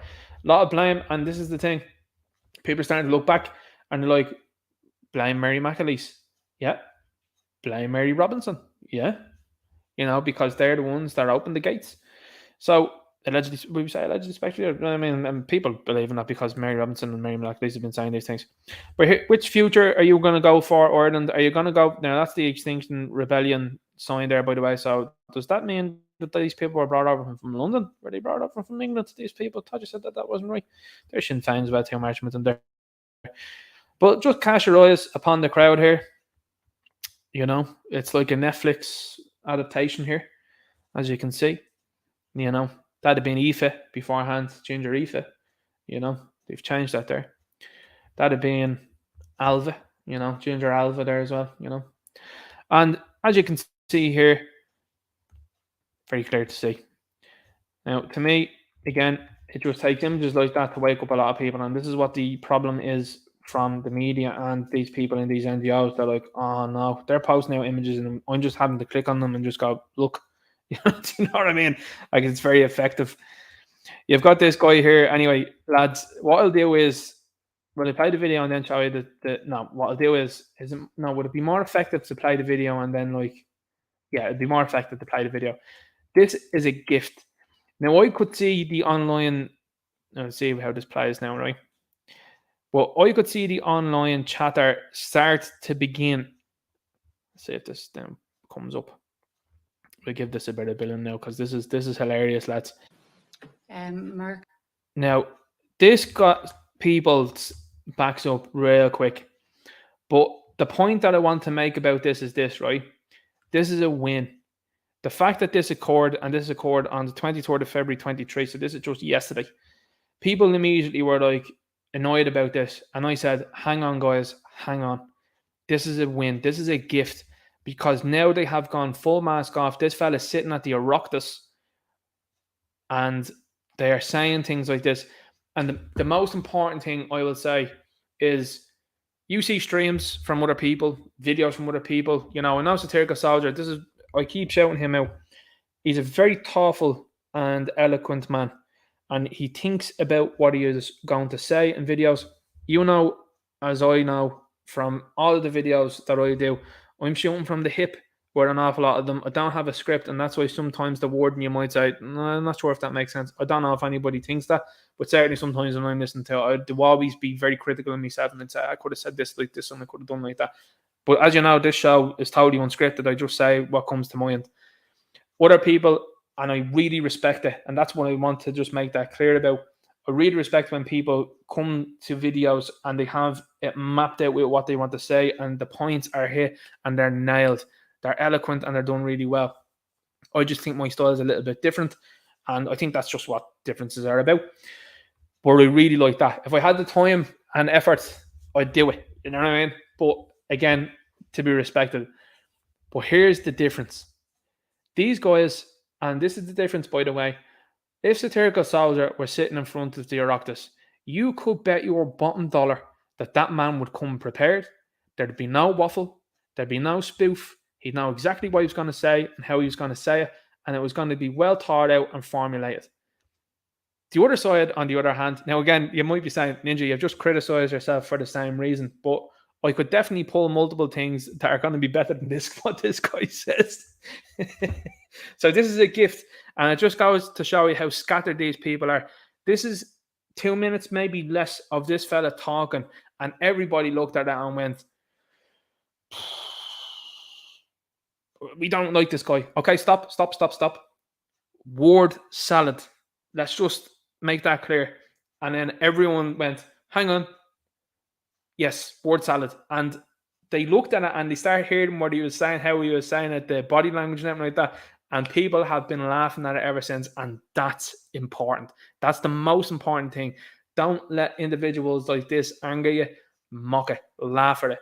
This is the idea. This is a gift. I'm telling you now, this is a gift.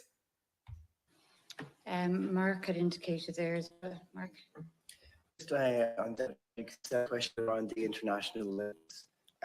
What we've seen relatively recently, I mean, there's always been kind of links, I guess, both in European and in English language, both US and in England particularly, and Britain more broadly. One of the leaders, I guess, one of the organizations that we consider far right, and I think it was useful of you to speak to that lens, which is more about kind of proto-fascism, or what the political democracies of Hungary would not, as Orban would describe themselves as illiberal democracies. Moving from that space to the right of that, that's where a lot of the far right in Ireland occupy themselves. That's where they be politically positioned. So whilst you might hear a lot of conversations sometimes about like the far right is not really it's too nebulous or it's too vague, we tend to be quite specific about what we're talking about, which is institutions, organizations, and individuals and networks that are very much geared towards proto-fascism, that have no interest in kind of generalized democracy themselves, and that will use wedge issues and the electoral process themselves in order to sustain and build political power. What that looks like, I guess, in terms of organizations in Ireland, we see the Irish Freedom Party, which speak quite openly through white supremacist tropes of like the Great Replacement. We see a small group, the National Party, who they're tweeting out and sharing quotes from Mein Kampf, which tells you exactly what they're doing. And a range of, not very numerous range of far-right influencers who have direct working relationships with neo-Nazi organizations in the UK, like Patriotic Alternative, and with US fascist publishing houses. So there's systemic links. Part of that is just the nature of like far-right activity generally, and given the interconnectedness, the sets of shared ideas, the sorts of commonality because they're small. That just gives that some context. Those links definitely do exist. I know Niamh indicated, and then Fran, and then ahead. Yeah, I suppose like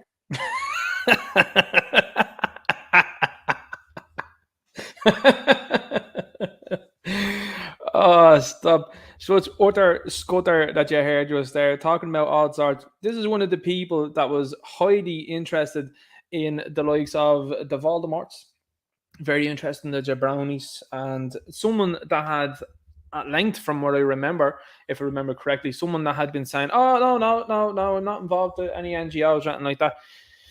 Well, guys, it's research lead at the Far Right Observatory. So were you on the payroll there? Are you on the payroll for them? The Grip said that they got over 100,000 there not too long ago. What are they getting since then? So that was a 2021 article that Grip put out. So in the 2 years since then, how much has this group gotten, again, from funds in that time?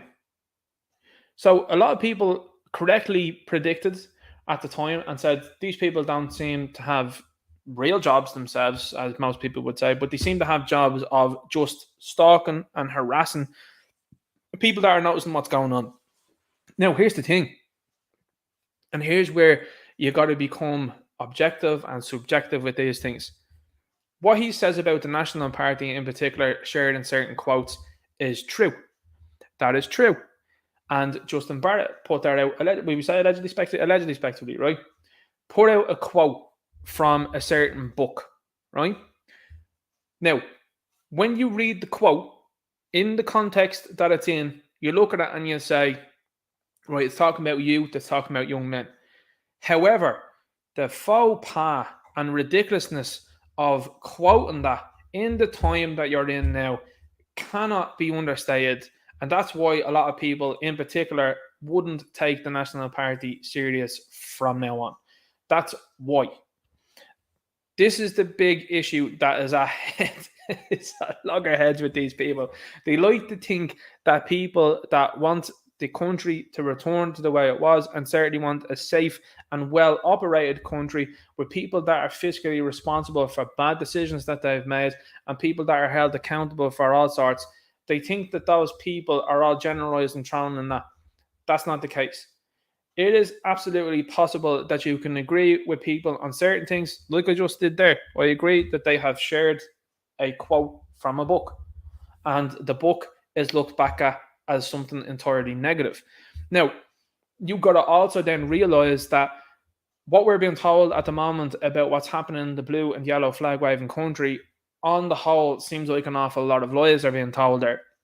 Now, I don't know about you, but in an age that we have camera phones and videos and instant access to these things, it seems like the story that's been told to you by the media and that will be written in history books is going to be completely different from what we have actually witnessed.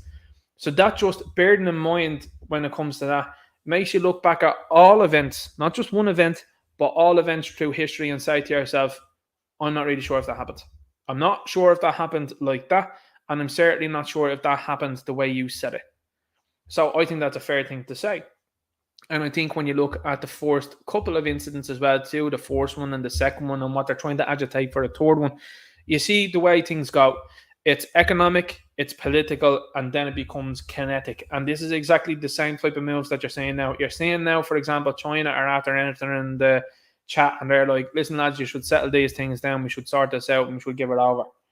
So I think that that's quite interesting because they're obviously, to me, what you're being told about the leader of Russia and what you're told about the leader of China seems to be kind of at odds with what is being shown by them. You know, the leader of Russia came out the other day and said things that I think a lot of people agreed with. And it was talking about values and how morals and values that are there in Russia aren't shared across the Western world and in such is being totally driven down into the gutter. He's spot on with what he's saying. Now, I don't openly and wouldn't and certainly do not agree with the policies and what has been done in China for the last number of years. Absolutely do not, especially when it came to the sniffles. And isn't it funny how nobody held that country accountable for that? But when you have a country like that looking more sensible than what we have leading us, when they're like, hang on guys, you should settle this down and give it over. Meanwhile, our clowns are like, now we're going to send people over there and keep flirting with the idea of neutrality being put aside. Like, you are absolutely off the reservation when it comes to these things. But going back to this fella here, because it is a possible thing to agree to disagree on certain things like that. But it's utter scutter that this guy is going with here, and now has really revealed, in my humble opinion, that sitting at the Oireachtas, this is desperate times, desperate measures, and they are going to wheel anybody and everybody that they can out to discredit the movement that is happening, the grassroots movement that is happening, to try and tar people with certain brushes, because it's a very important thing to know. And looking back at what Malachi Steenson has been doing about saying no banners or any of these protests, a good idea. But that's playing into the hands of these people with what they want. They don't want a political ascension. They don't want someone to stand up and be counted and someone to say, yeah, I'm going to vote for them at the ballot box. You see, this is the thing, and this is something that I've witnessed in America over the last few years. I've been able to see how they've done things. I've been able to see how that they've tried to divide people and tried to push people away from each other. Meanwhile, you should be united, because listen, and I tell you this is a side like this fella that's actively cheering on people with this women's healthcare. Now, you and I both know what that means. Cheering on the likes of an open border here in this country, cheering on the likes of the blue and yellow flag waving country, cheering on everything that seems to be on the wrong side of history. So when this person is telling you not to gather together and associate with people, do the opposite is what I would say. And that's what these people are going to do. This observatory as such as well, they'd like to give themselves nice little names there as well too. It doesn't sound like Spectre at all there, lads. It doesn't sound like some sort of organisation that's up to no good. Far right observatory. We are watching you. We are keeping an eye on you. Good. I hope you are, because this is a reactive thing. This is a reactive thing that you people are showing. You're reacting now to people finally having enough. And this to me is cards fully on the table. This is a desperate move. It's a gamble as well. And to me, this is a gift 110%. And I know people say, you can't get 110%. I know. I'm just saying. This fella coming out and saying that for 2 minutes, probably even less than 2 minutes there. And everyone looked at that and went, because here's the thing. Ain't nobody on their side sharing this video and being like, yeah, done it really well. Look at these guys. They might share perhaps maybe the 10-second where he name drops the National Party and the IFP. That's about it. There ain't nobody out there clipping this and going, woo, did a great job. So anyway, a lot of people don't have a big fan of, not a lot of them are fans of this guy in the chat anyway, you can see, but this guy now is out there, and that's an interesting one, because here's what it leads into next, guys, and this is why it's important. I told you I was going to show you something. I was going to say maybe I'll show you before, I'll show you after. This is who this guy is insofar as these are the types of things that he's posting online, right? Now look, and again, anybody can be open to posting something online when they get a bit annoyed or anything like that. But this is incessant from these people. This is what they constantly do. Look, ist organizers. Now, these people call everyone ist. You see, this is the thing. Everyone's ist but me. Right. That's interesting. That's weird, isn't it? So how is it that I have friends from different countries? And again, this is something that our side like to do and like to chastise. It's like, don't say that. I think it's important to say, look, I have friends from here, there, and everywhere, and you want to call me in this, like, what are you talking about? You have no clue about it all. How many of these people are your friends? You know what I mean? Oh, I go to the same groups as these guys. Yeah. IST organizers need militant community responses.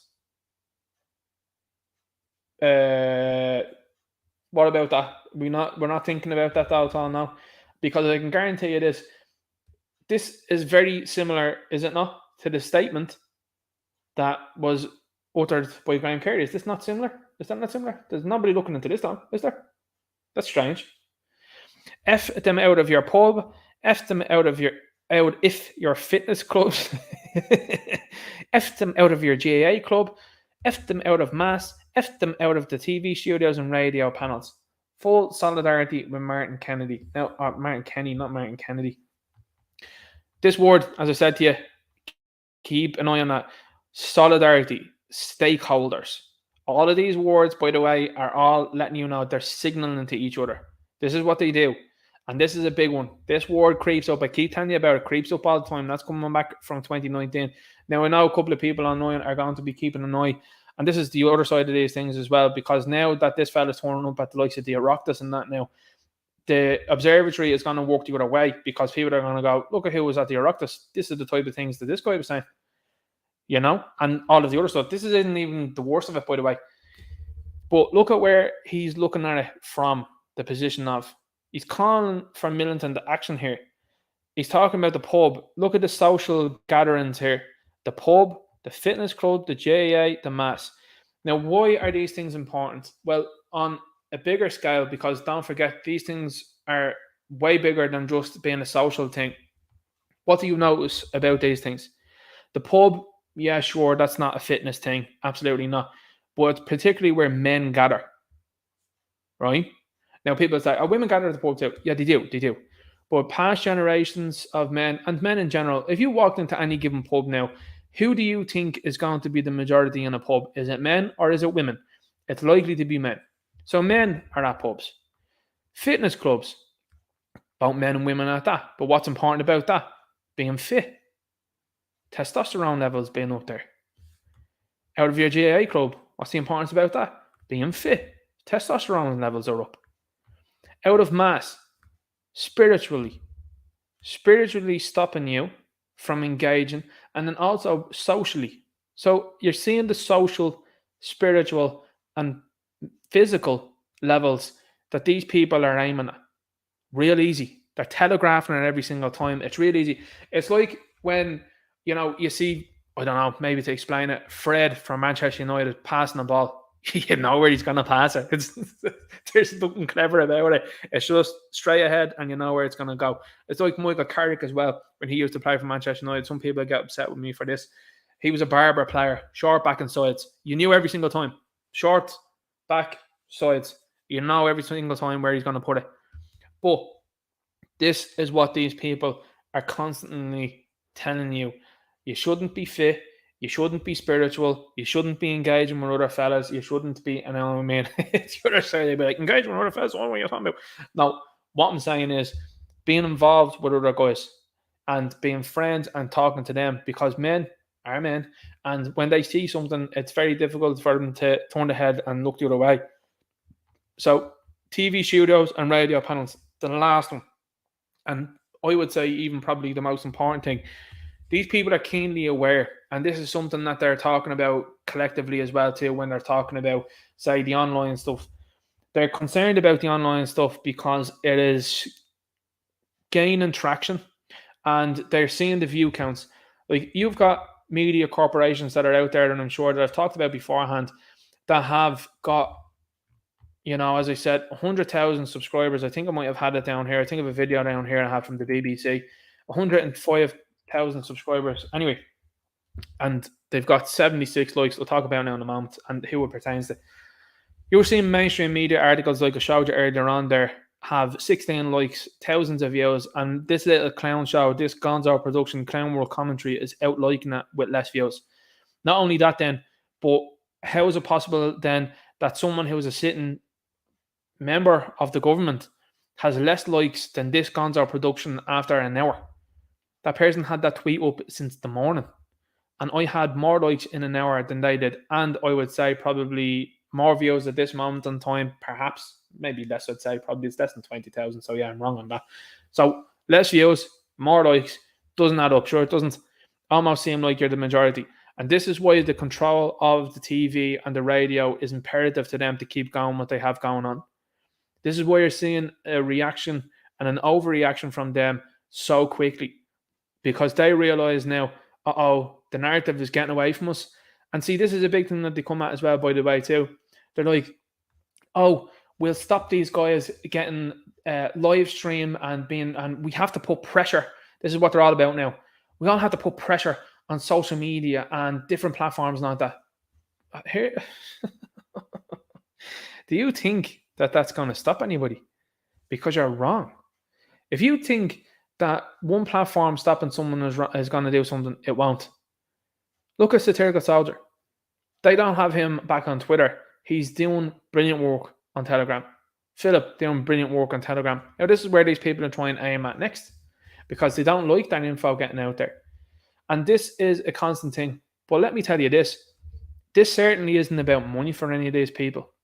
not from what I've witnessed and not from how I have spoken to these people and what they've spoken to me with. And of course, as well, not giving everything away, because when you have a private conversation, you have a private conversation. But these people, it's not about money. But for people like this, it is. And this is what these people think is going to stop you. They think money's going to stop you. It ain't. Right is right and wrong is wrong. And these people are in the wrong. And these people, like Judas Iscariot, the 30 pieces of silver. That's a very important thing to know from the Bible, because our Lord and Saviour didn't get paid off and didn't decide to turn the other way. He decided to do what he was doing without being paid. Iscariot, on the other hand, took the silver. And what ended up happening to him? You know, these things have an importance in life, and you just keep seeing stuff that has been said in the Bible just play out in real life nowadays. I think it's amazing. This is a gift. This is a gift, and I can't say that enough.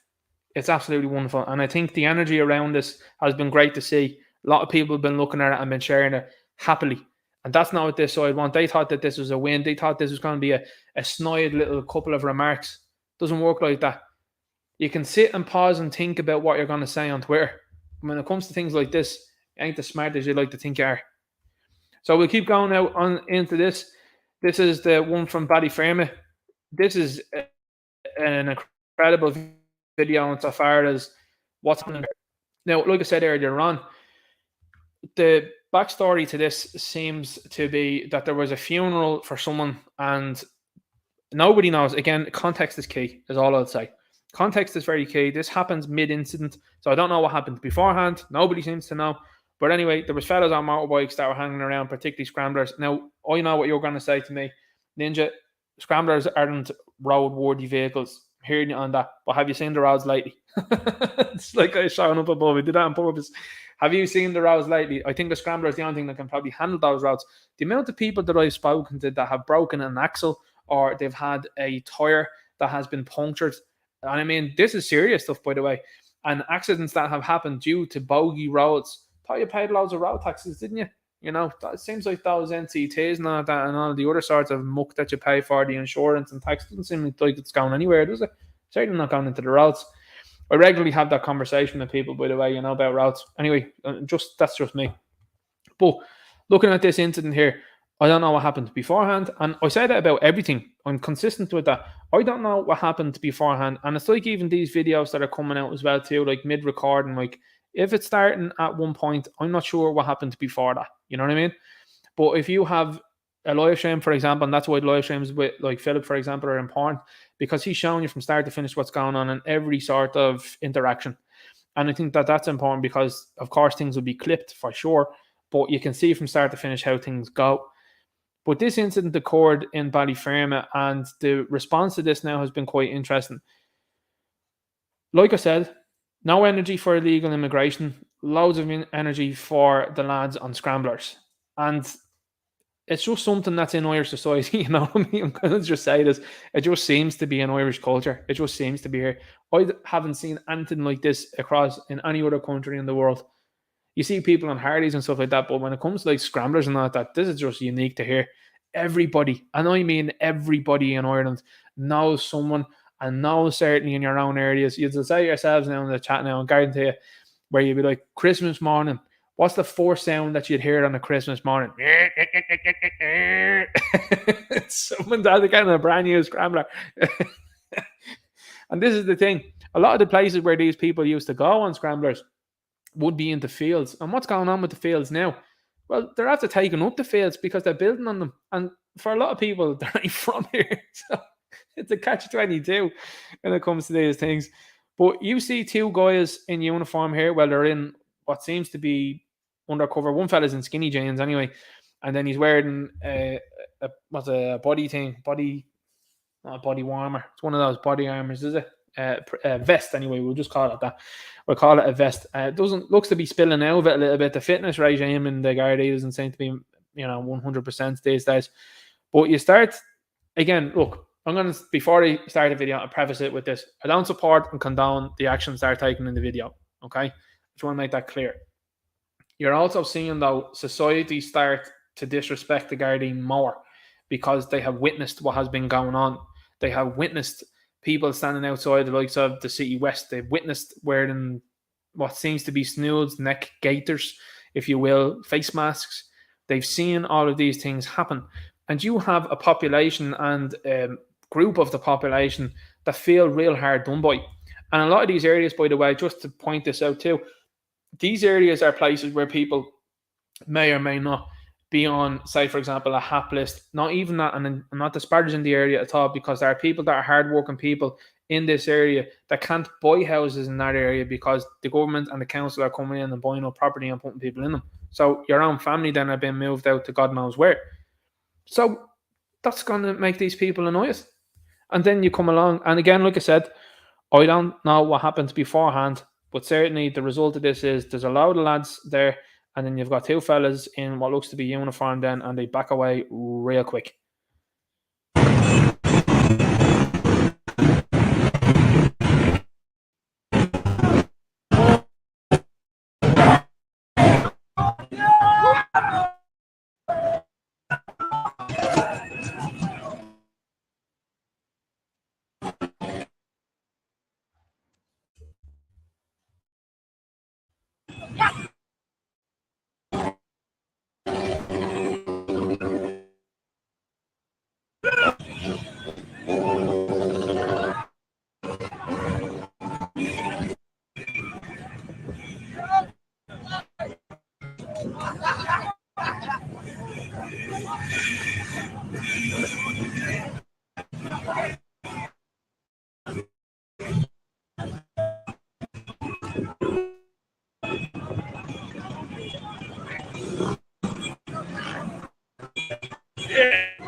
My question about this is this, right? Okay, there's obviously been some sort of altercation that's happened here before this has been filmed to some degree, but the Gardaí don't look like they're close to anybody, and one fella definitely has a baton drawn.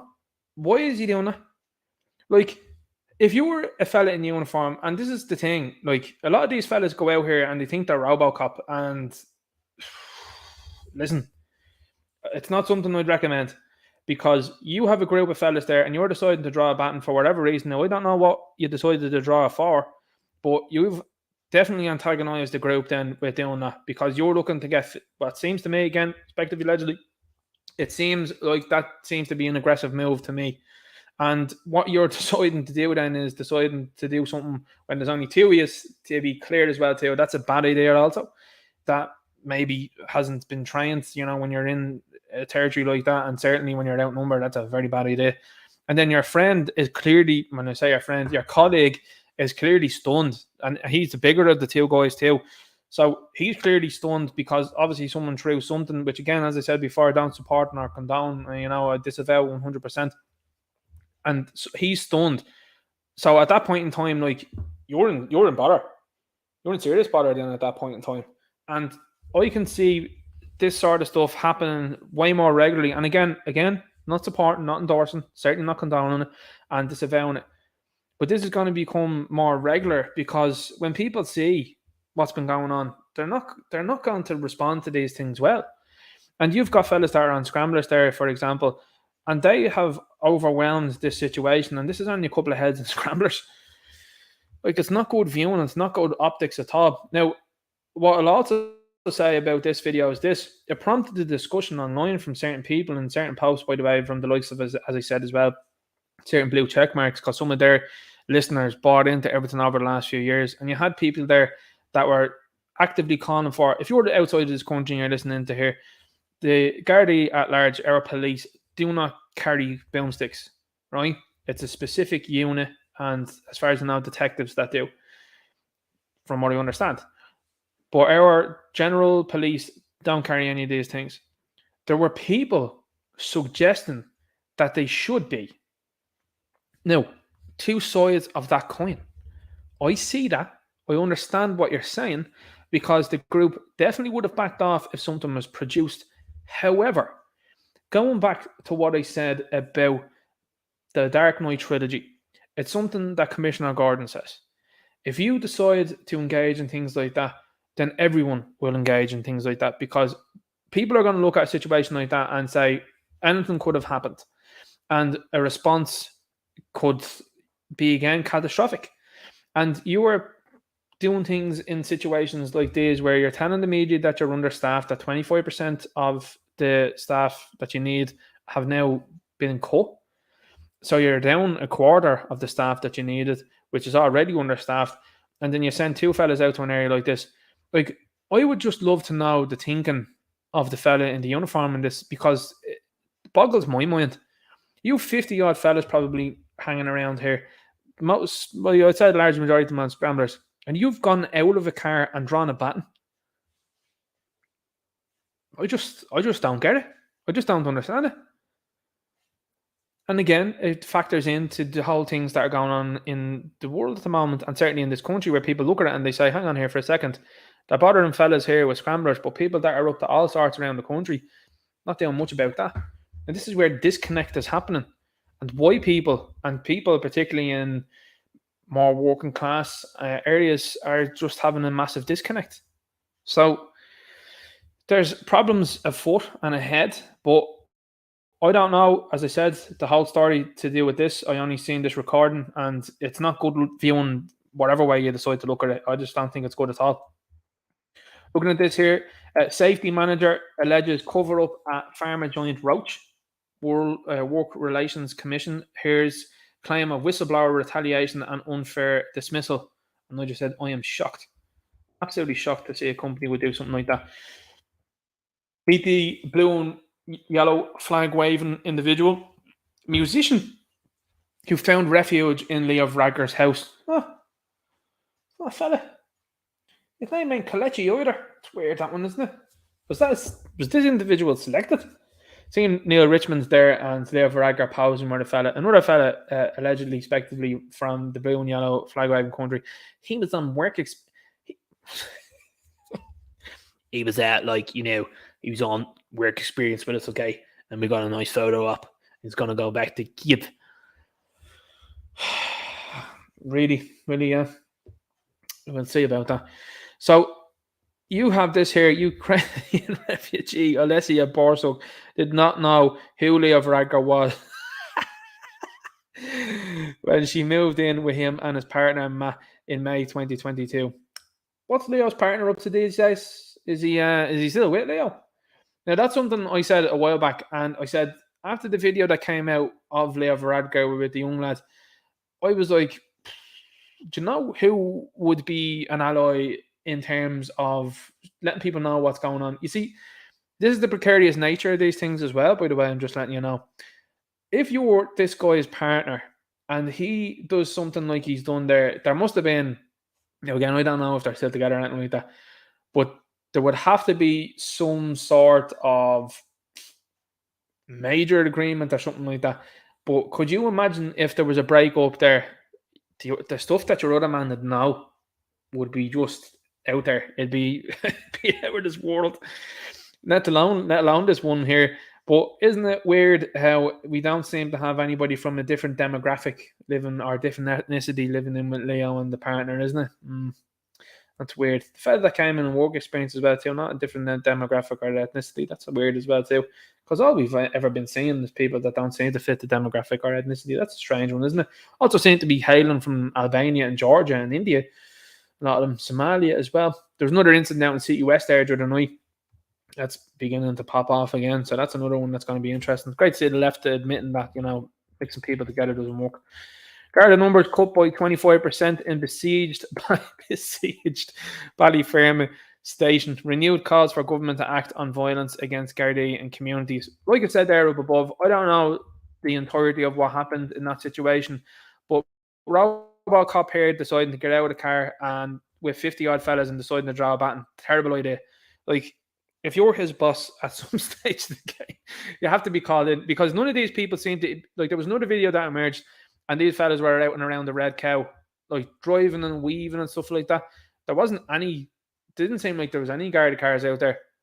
No control at all there. So I'm curious as to what's that about. And that falls on whoever is leading the station, really. Because if you were one of these guys, again, like I said, the fact that the skinny jeans on getting out there, that's a terrible idea. I don't know what's going through your head. A lot of these people, by the way, have this thinking in their minds that because they put on the badge and they put on the vest that they're some sort of superhero. Like, listen, I have the utmost respect for people that are pushing and are involved in law and order. Look, I'm all law and order, as I said beforehand. But when you see this here, like, there's just a multitude of things that go on that are completely ridiculous. Like, I don't know about you, but certainly when I looked at that, I was like, nah, that's a bad idea. That's just, to me, sensible. Electric Ireland, Electricity and Bord Gáis respond after rival firm cuts prices.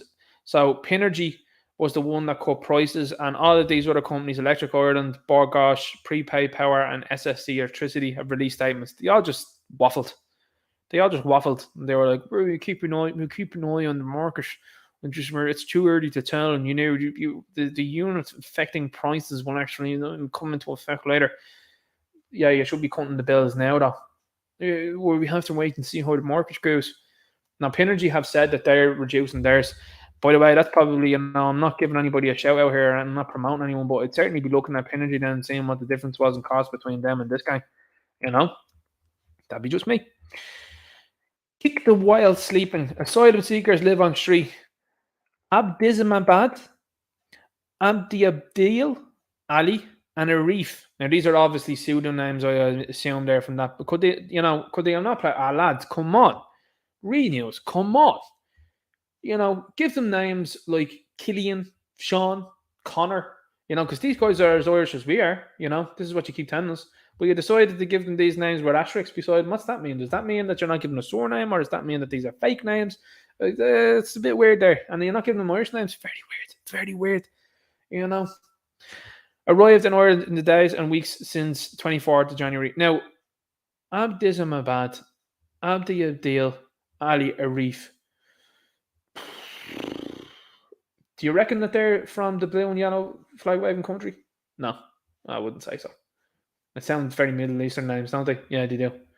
They're traveling a long way to get here from the Middle East, ain't they? Or apparently a part of that, or somewhere else maybe. Yeah, they're traveling a long way. Here's the thing, guys. Go home. You're not needed here at all, and especially if you're someone living on the street, you're clearly of absolutely no use to us here. So, on your merry way. Thanks for visiting. Good luck. Go home. Don't be crying to the media and saying we're kicked on the street. I mean, Irish people have been kicked on the street for far too long. And they're not getting any sort of time whatsoever. They're not being given any sort of gift in terms of being brought into likes of sports grounds, gyms, or anything like that. Fair play to Philly McMahon opening his gym to refugees. Oh, wait, no, he didn't. He said he didn't think people would like to live in a gym. That's interesting. Other gyms, though, on the other hand, did. There was one there in Ockram Street, I think it was called there, in Dublin 7. They're having a community hall. Get that? A community hall that's been taken off the community. You wouldn't be able to creep up with her anyway. But anyway, the first thing that should be done with these fellas is thanks, lads, for coming, bounce on the plan back. The fact that these fellas were even let into the country, like, it's a prerequisite turning into Jonathan Ross here. It's a prerequisite when you're entering countries like America and Australia to have X amount of cash on you, right? Or at least X amount in the bank.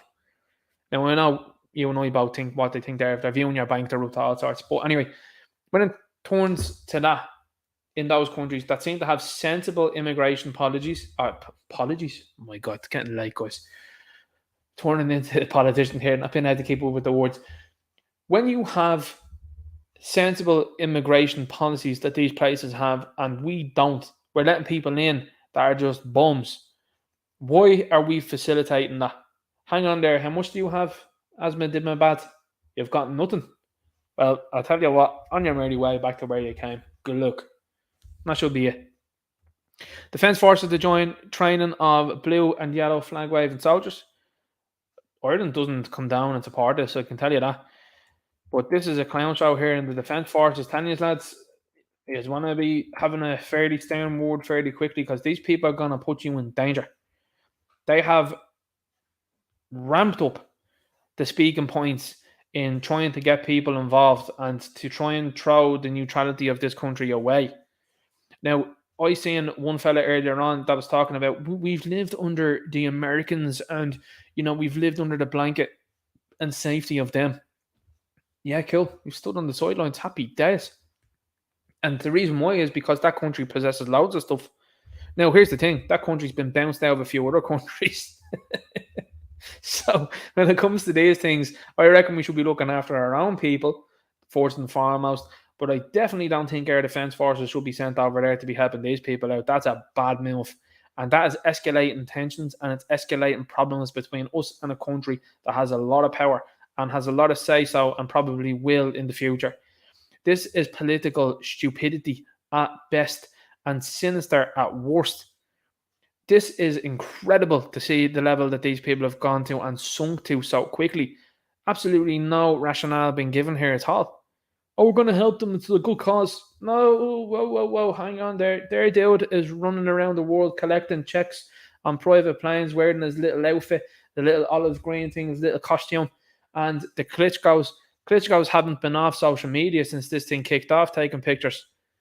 Nothing seems to be happening. You can book a hotel over in this place. There's people coming to this country scamming, and then they're going back there on holidays and then returning back to this country for an out scam. News are sending people over there. I tell you what, if you're in defence forces right now and they're telling you to do this, I don't know about you, and I don't know what way people look at these things, but if I was in defence forces and they're telling me this, yeah, peace out, I'm gone. What you want to do? Dishonorably discharge me? Yeah, whatever you want to do. I'm not gone. Look. That's just me. It is another article there, Irish Examiner. RD fear members could be gone when called out to manage antisocial behaviour. Lads and scramblers, super duper dangerous. Illegal immigration, all good though. So there you go. That's what they think about people in general. Woman who refused to get this yoke Voldemort's in New Zealand awarded $43,000. The Employment Relations Authority said the woman could have received more had she not sent a 28-page letter to her employer with information from Voldemort. She'd have gotten more. Oh man, I tell you. But New Zealand, they went all in, and by the way, just as you know, the likes of Sinn Féin and People Before Profit, they wanted to do the same thing as what they did in New Zealand. Don't forget as well that there was media outlets out here arguing for mandatory of these things. Just so you know, the more you know. No academic advantage from single schools study. Now, personal experience there would dictate that that's wrong. Okay, that's my personal experience and my belief. I think that that's wrong. And what I think is happening here, and this is coming a lot from Labour Party in particular, and Aidan O'Riordan, this is a fellow that regularly tells you that he's had a bad experience at schools, probably all boys' schools, I'm sure, which factors into why he's at this sort of stuff. But at a baseline level, they want mixed schools. Why do they want that? Well, it shows that you can have girls and boys together. Boys are going, as the old saying goes, boys are going to be boys. And when you have girls mixed with boys, the attempt here from what these people are doing, look at what the current situation is with the teaching profession. Over 80% of a female, and you want to introduce females then in a peer level, or at a peer level into a class with boys. They're looking to condition the boys. You and I both know that boys will be boys will say things, boys will have arguments, and then they'll make up after it, right? Shaking hands and that's it. It's not like that with women.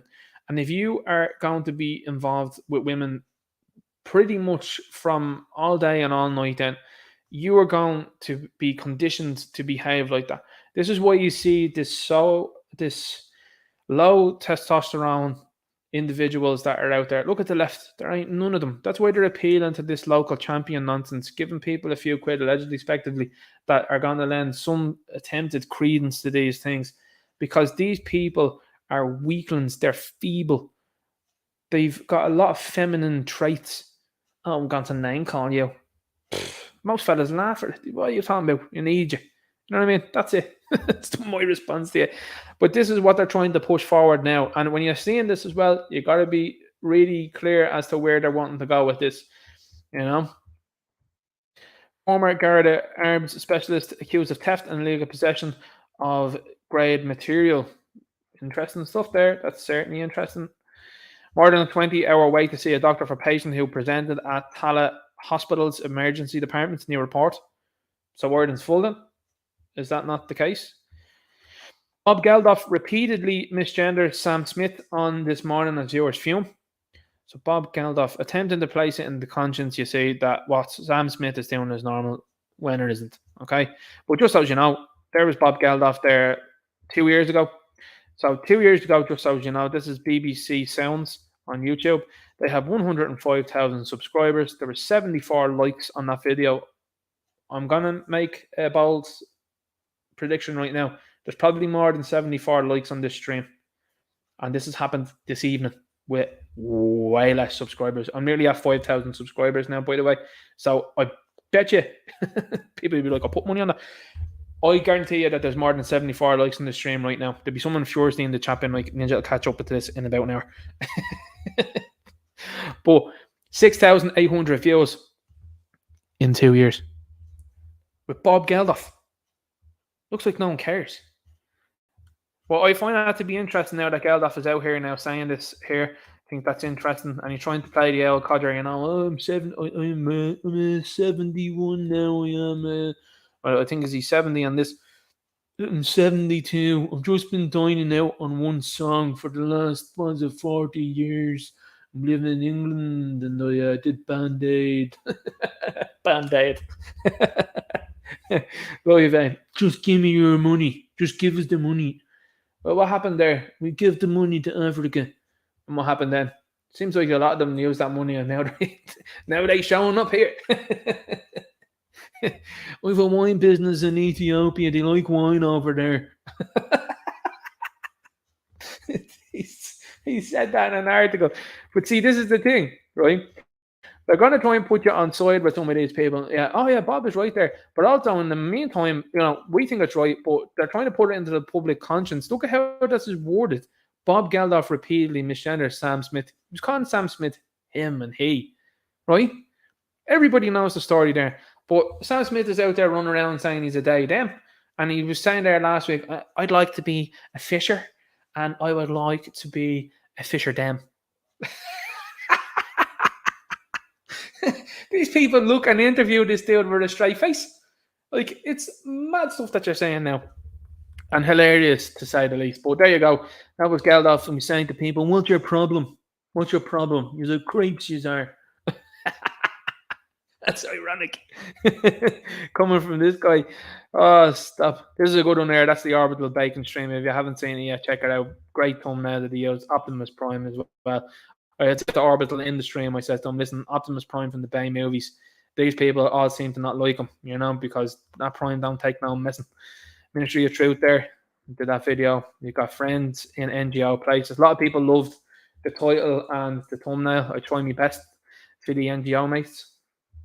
A good laugh at that one. Refugees, welcome. There's Ruth. Good old Ruth Coppinger. Fair play to her there. Dublin, the 15-minute city council.ie. They're publishing this, by the way. They're telling you this now. They're openly saying this. 15-minute city. And you had some absolute dipstick that was on Twitter. He was like, the 15-minute cities aren't that bad. This fella in England.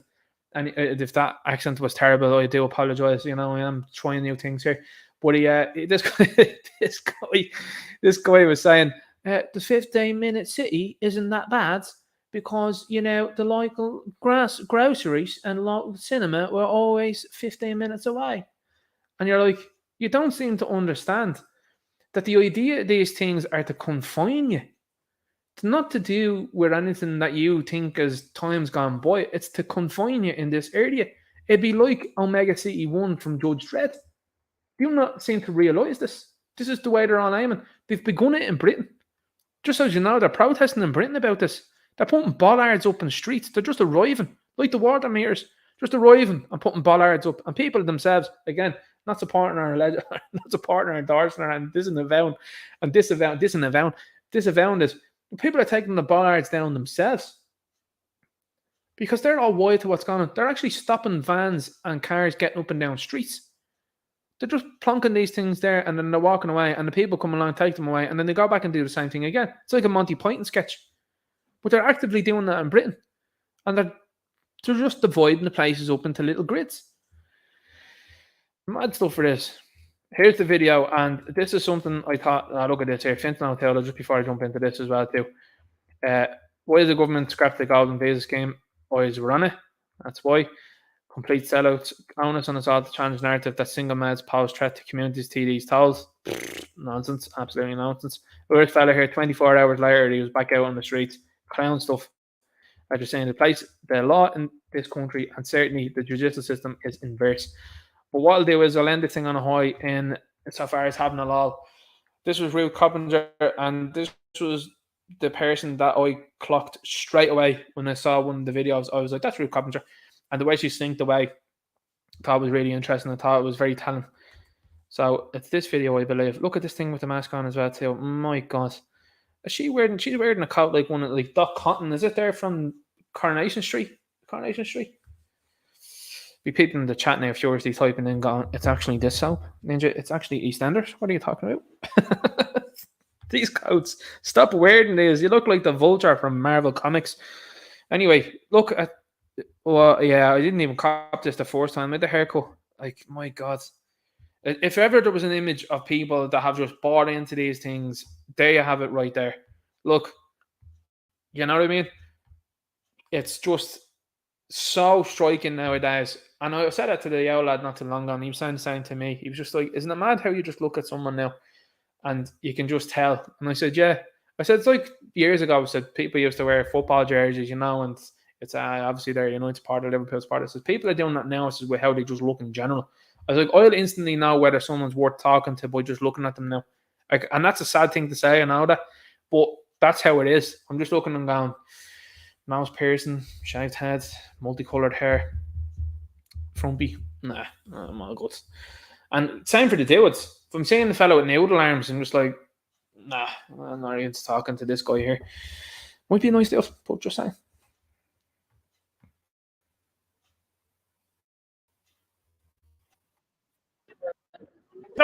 My own form.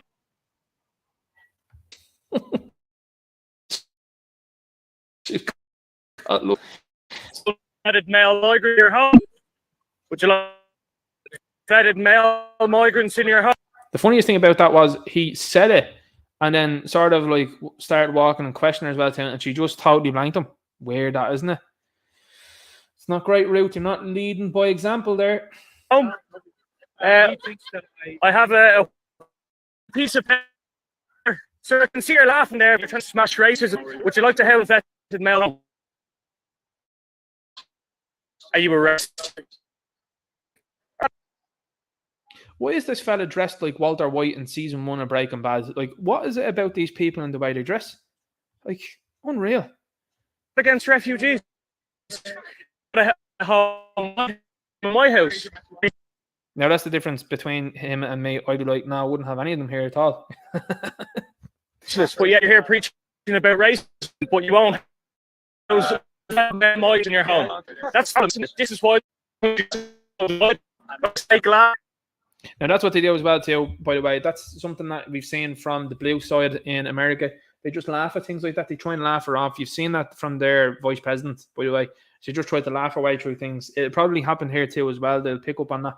Now she seems to have been, I'd say, talked to and trained more so on how to speak, because her recent ability to speak has completely changed. She's not giggling like a hyena anymore. You know, she's not like the Joker anymore.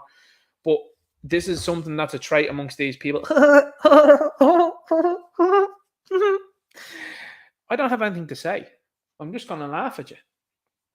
Okay, well, that's great, isn't it? It doesn't seem like you're open for debate. Now, you have to realize that a lot of people here are built into this crowd on emotion, purely just emotion, trends and stuff like that. And as I said before, I think there was a study that came out that said like 50% of the population don't have an inner monologue in their head. And when I mean an inner monologue, do you know the way you would think to yourself and you can sort of say, right, I'm going to do this and then I'm going to do that, and look at your man over there, I don't really like to look at that. What am I wearing today? What will I wear tomorrow? And that sort of stuff. 50% of the population allegedly don't have that. And that is incredible to me. So, again, you're seeing people here that are just not able to formulate any sort of thought when it's caught on the spot. Now, these people, again, great on Twitter. Great for the old snarky remark of, oh, you're actually just an Istophobe. But in real life here, you've got Noddy that's just looking at him going, I've got nothing to say. Like, incredible stuff. Well, say that. Would you like to? That man dressed here like, where's Wally? Well, that's why the country's divided, folks, because they actually can't answer the hard questions. He actually doesn't have an answer to it. So there you go. It's not ridiculous because you don't have an answer. If it was ridiculous, you'd have a million answers, but you don't. You're just standing there with a fake laugh. Why is this fellow like a reverse Benjamin Button? You know what I mean? Like, he probably is in his 20s, but he looks and dresses as if he's in his 70s. So this is what our left are all about. You can't answer the hard questions. Slower now for now. And we'll get on to the next one. The next one's a good one as well.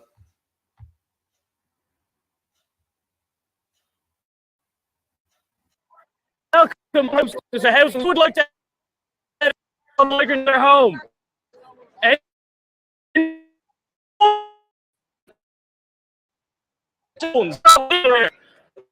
Now, Forza, and look at the things that they have here as well. This is union. There was a lot of different unions that were at this, including teachers' unions too. And then there was a number of other NGOs that were there. And these were out speaking for people. Like, and the videos that they posted up, SIPDO were in there as well, posting up all sorts as well. Comments underneath them were also very interesting and the same. Like, how many have you taken in? What's the story? And these people all just won't respond. They either don't respond or block. And this is very interesting to see this video because this guy, not one individual answers. Look at this fella over here. Again, they're all dressed, again, like I keep saying, very similar. So where do we house them? Where do we house them? It's a complex issue. Once understand, absolutely no one is going to house any of them in their home, unvetted male migrants. I'm just saying, you're fucking... That's your man that was down and drought it was well too. Face mask on, check short as well too. Look at the old Jabalanis that are going on there now. He decides to abuse them. That tells it all. It absolutely lets you know what you need to know about these people, 100%. And I have to be honest with you, it gave me a laugh. There's more to come from that as well too, because there was a South African fella there called Lucky. He was up there talking about racism, talking about how the black people were not being treated right in Ireland. What are you talking about? Talking about how we are. This guy is out there talking about things that happened hundreds of years ago to people not of his ancestry. Absolutely clown world stuff. I'm looking forward to doing a video on that one. That is an absolute banger because I couldn't believe it. I was like, this is content for days and weeks on this here. But what you're seeing is an overwhelming amount of people. And in fairness, I think there was one South African account, if I'm not mistaken, I think called Dadu. And it seems to be a lady. And she is on the ball. She's like, these guys that are over here, they're saying these things are complete spoofers. There's more than enough space for these people in South Africa. And they're over here telling your country what's what. That shouldn't be happening. And I was like, oh, that's brilliant to see. That's what I want to see. I want to see people from those communities pushing back against guys like a man Lucky, who's a failed asylum seeker applicant. And he's still here in this country. And he's running around on, what is it, Massey, M-A-S-I. And then he's going on to talk shows on our channels. By the way, when I say our channels, that's if people are still tuning into the likes of RT and Virgin Media, not that they ain't anymore. They're all done with that. And a lot of people ain't doing the likes of the TV license or anything like that. That's why you're seeing them having to cut costs and cut the pay of certain presenters. They said that they slipped that one out there last week, which goes to show you everything you need to know. There's a lot less people funding them. So you see people like that being brought on to shows to spout nonsense, but you're not seeing people that have legitimate concerns be brought onto those shows and people that can speak for sure to be able to say, hang on here. And that's the point that everyone's making, is that it's so one-sided. It's like the talking ball bags. They had your woman on there, Aoife, that was happy to spout over and talk nonsense and say, you shouldn't be protesting there. This is someone, obviously, that's just in the pocket and allegedly, speculatively. And this individual was telling you can't protest outside certain places in your own communities, but telling you to protest outside government buildings. It doesn't work. But you didn't see the talking ball bags bringing the likes of Philip on, did you? Didn't see them reaching out to that guy at all, did you? I certainly didn't. Never heard of it at all. And that's what they should be doing. And people should be saying that to them. Hey, bring Philip Dwyer on and tag Philip and say, here, bring him on and see what type of response you get from those fellas, because that lets you know about those guys altogether. So anyway, guys, what I'm going to do is I'm going to leave the stream there. I'm going to go into the chat now. So this is obviously the commentary section of this over. If you want to hang out, obviously in the meantime, and be in the chat, and all that and keep up with what people are saying, that's great. But if you don't tune out now, that's absolutely fine. And I'll see you next week, 7:30 Irish time, 7:30 p.m. Irish time. It's been absolutely wonderful having you here tonight. I've been talking now for nearly 3 hours. I'm going to try and zip through this chat as fast as I can to keep people interested and make sure that we're not saying too much, overstaying our welcome. Thanks very much for dropping in and giving a Friday night here. There's over 200 people in here at the moment. Absolutely wonderful stuff. Thank you again. Very much appreciated. So Eagle Dice says, Ninja Knight, the comments under me, Hal Martin's post read you the blue and yellow flag waving country are glorious. Yeah, it's very interesting to see, and that's why they're starting to look at social media next. They're starting to understand, not that they didn't already, but they're understanding that on social media posts they're getting heavy criticism, and they don't want that. Not the thought. Janie says, absolutely Ninja. 100%. Derek Manson says, like, share, and subscribe, please, folks. Let's see. Keep going through the chat now. 20 up, 147 in chat plus like, folks. Maybe tinfoil hats, but at least we know the score, Ninja. 100%. 100%.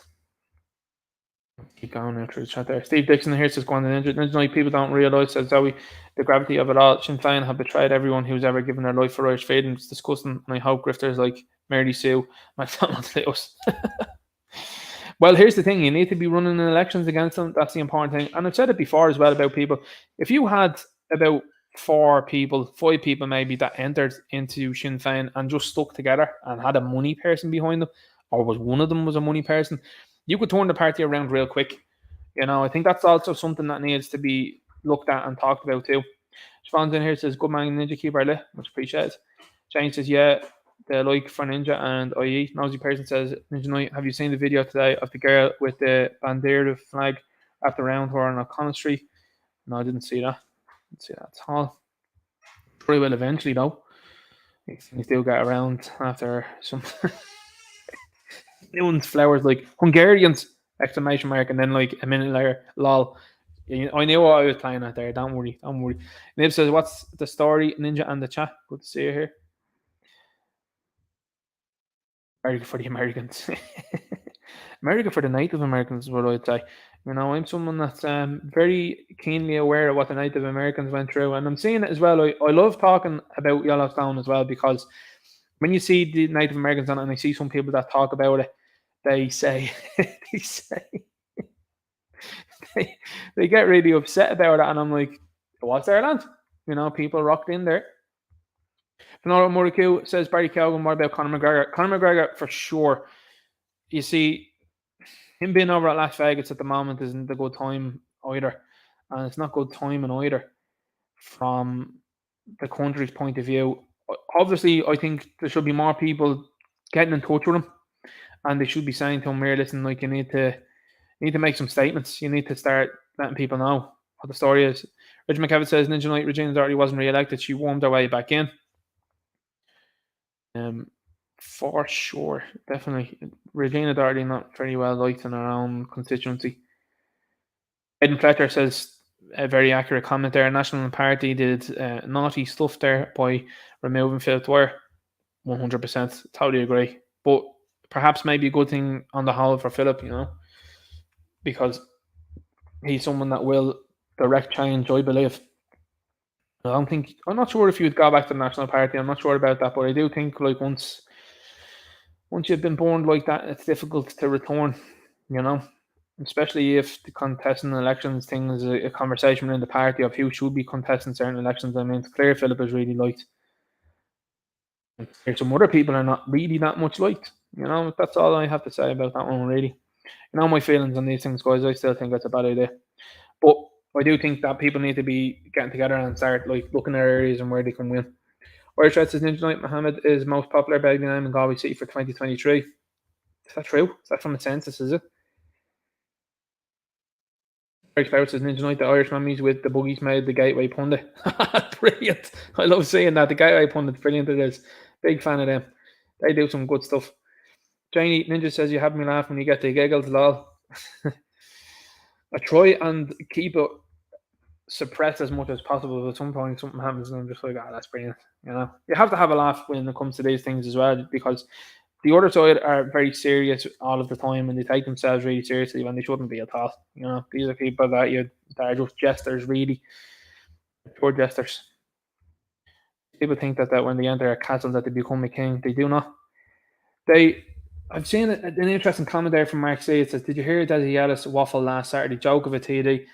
I got a comment underneath the video that I did on, I think it was the Ruth Coppinger, not the Ruth Coppinger one, but certainly the welcome video. And there was someone that was in that video, well, under it in the comment, that was claiming to be the nephew of Odysee Ellis.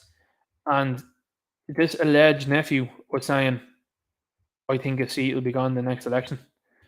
And I was like, well, if you're related to him and you think that, that's very interesting. But it goes to show you the dynamic then, allegedly, spectively.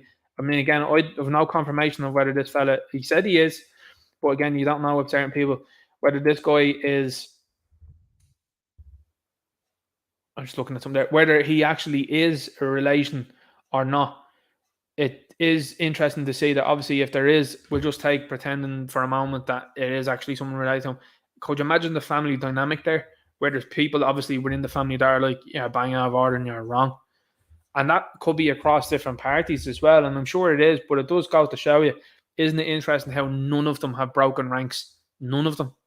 Like there's a couple of them that'll say things that will appease people, like Mark McSherry did, you know, a couple of things there, but vote with the government.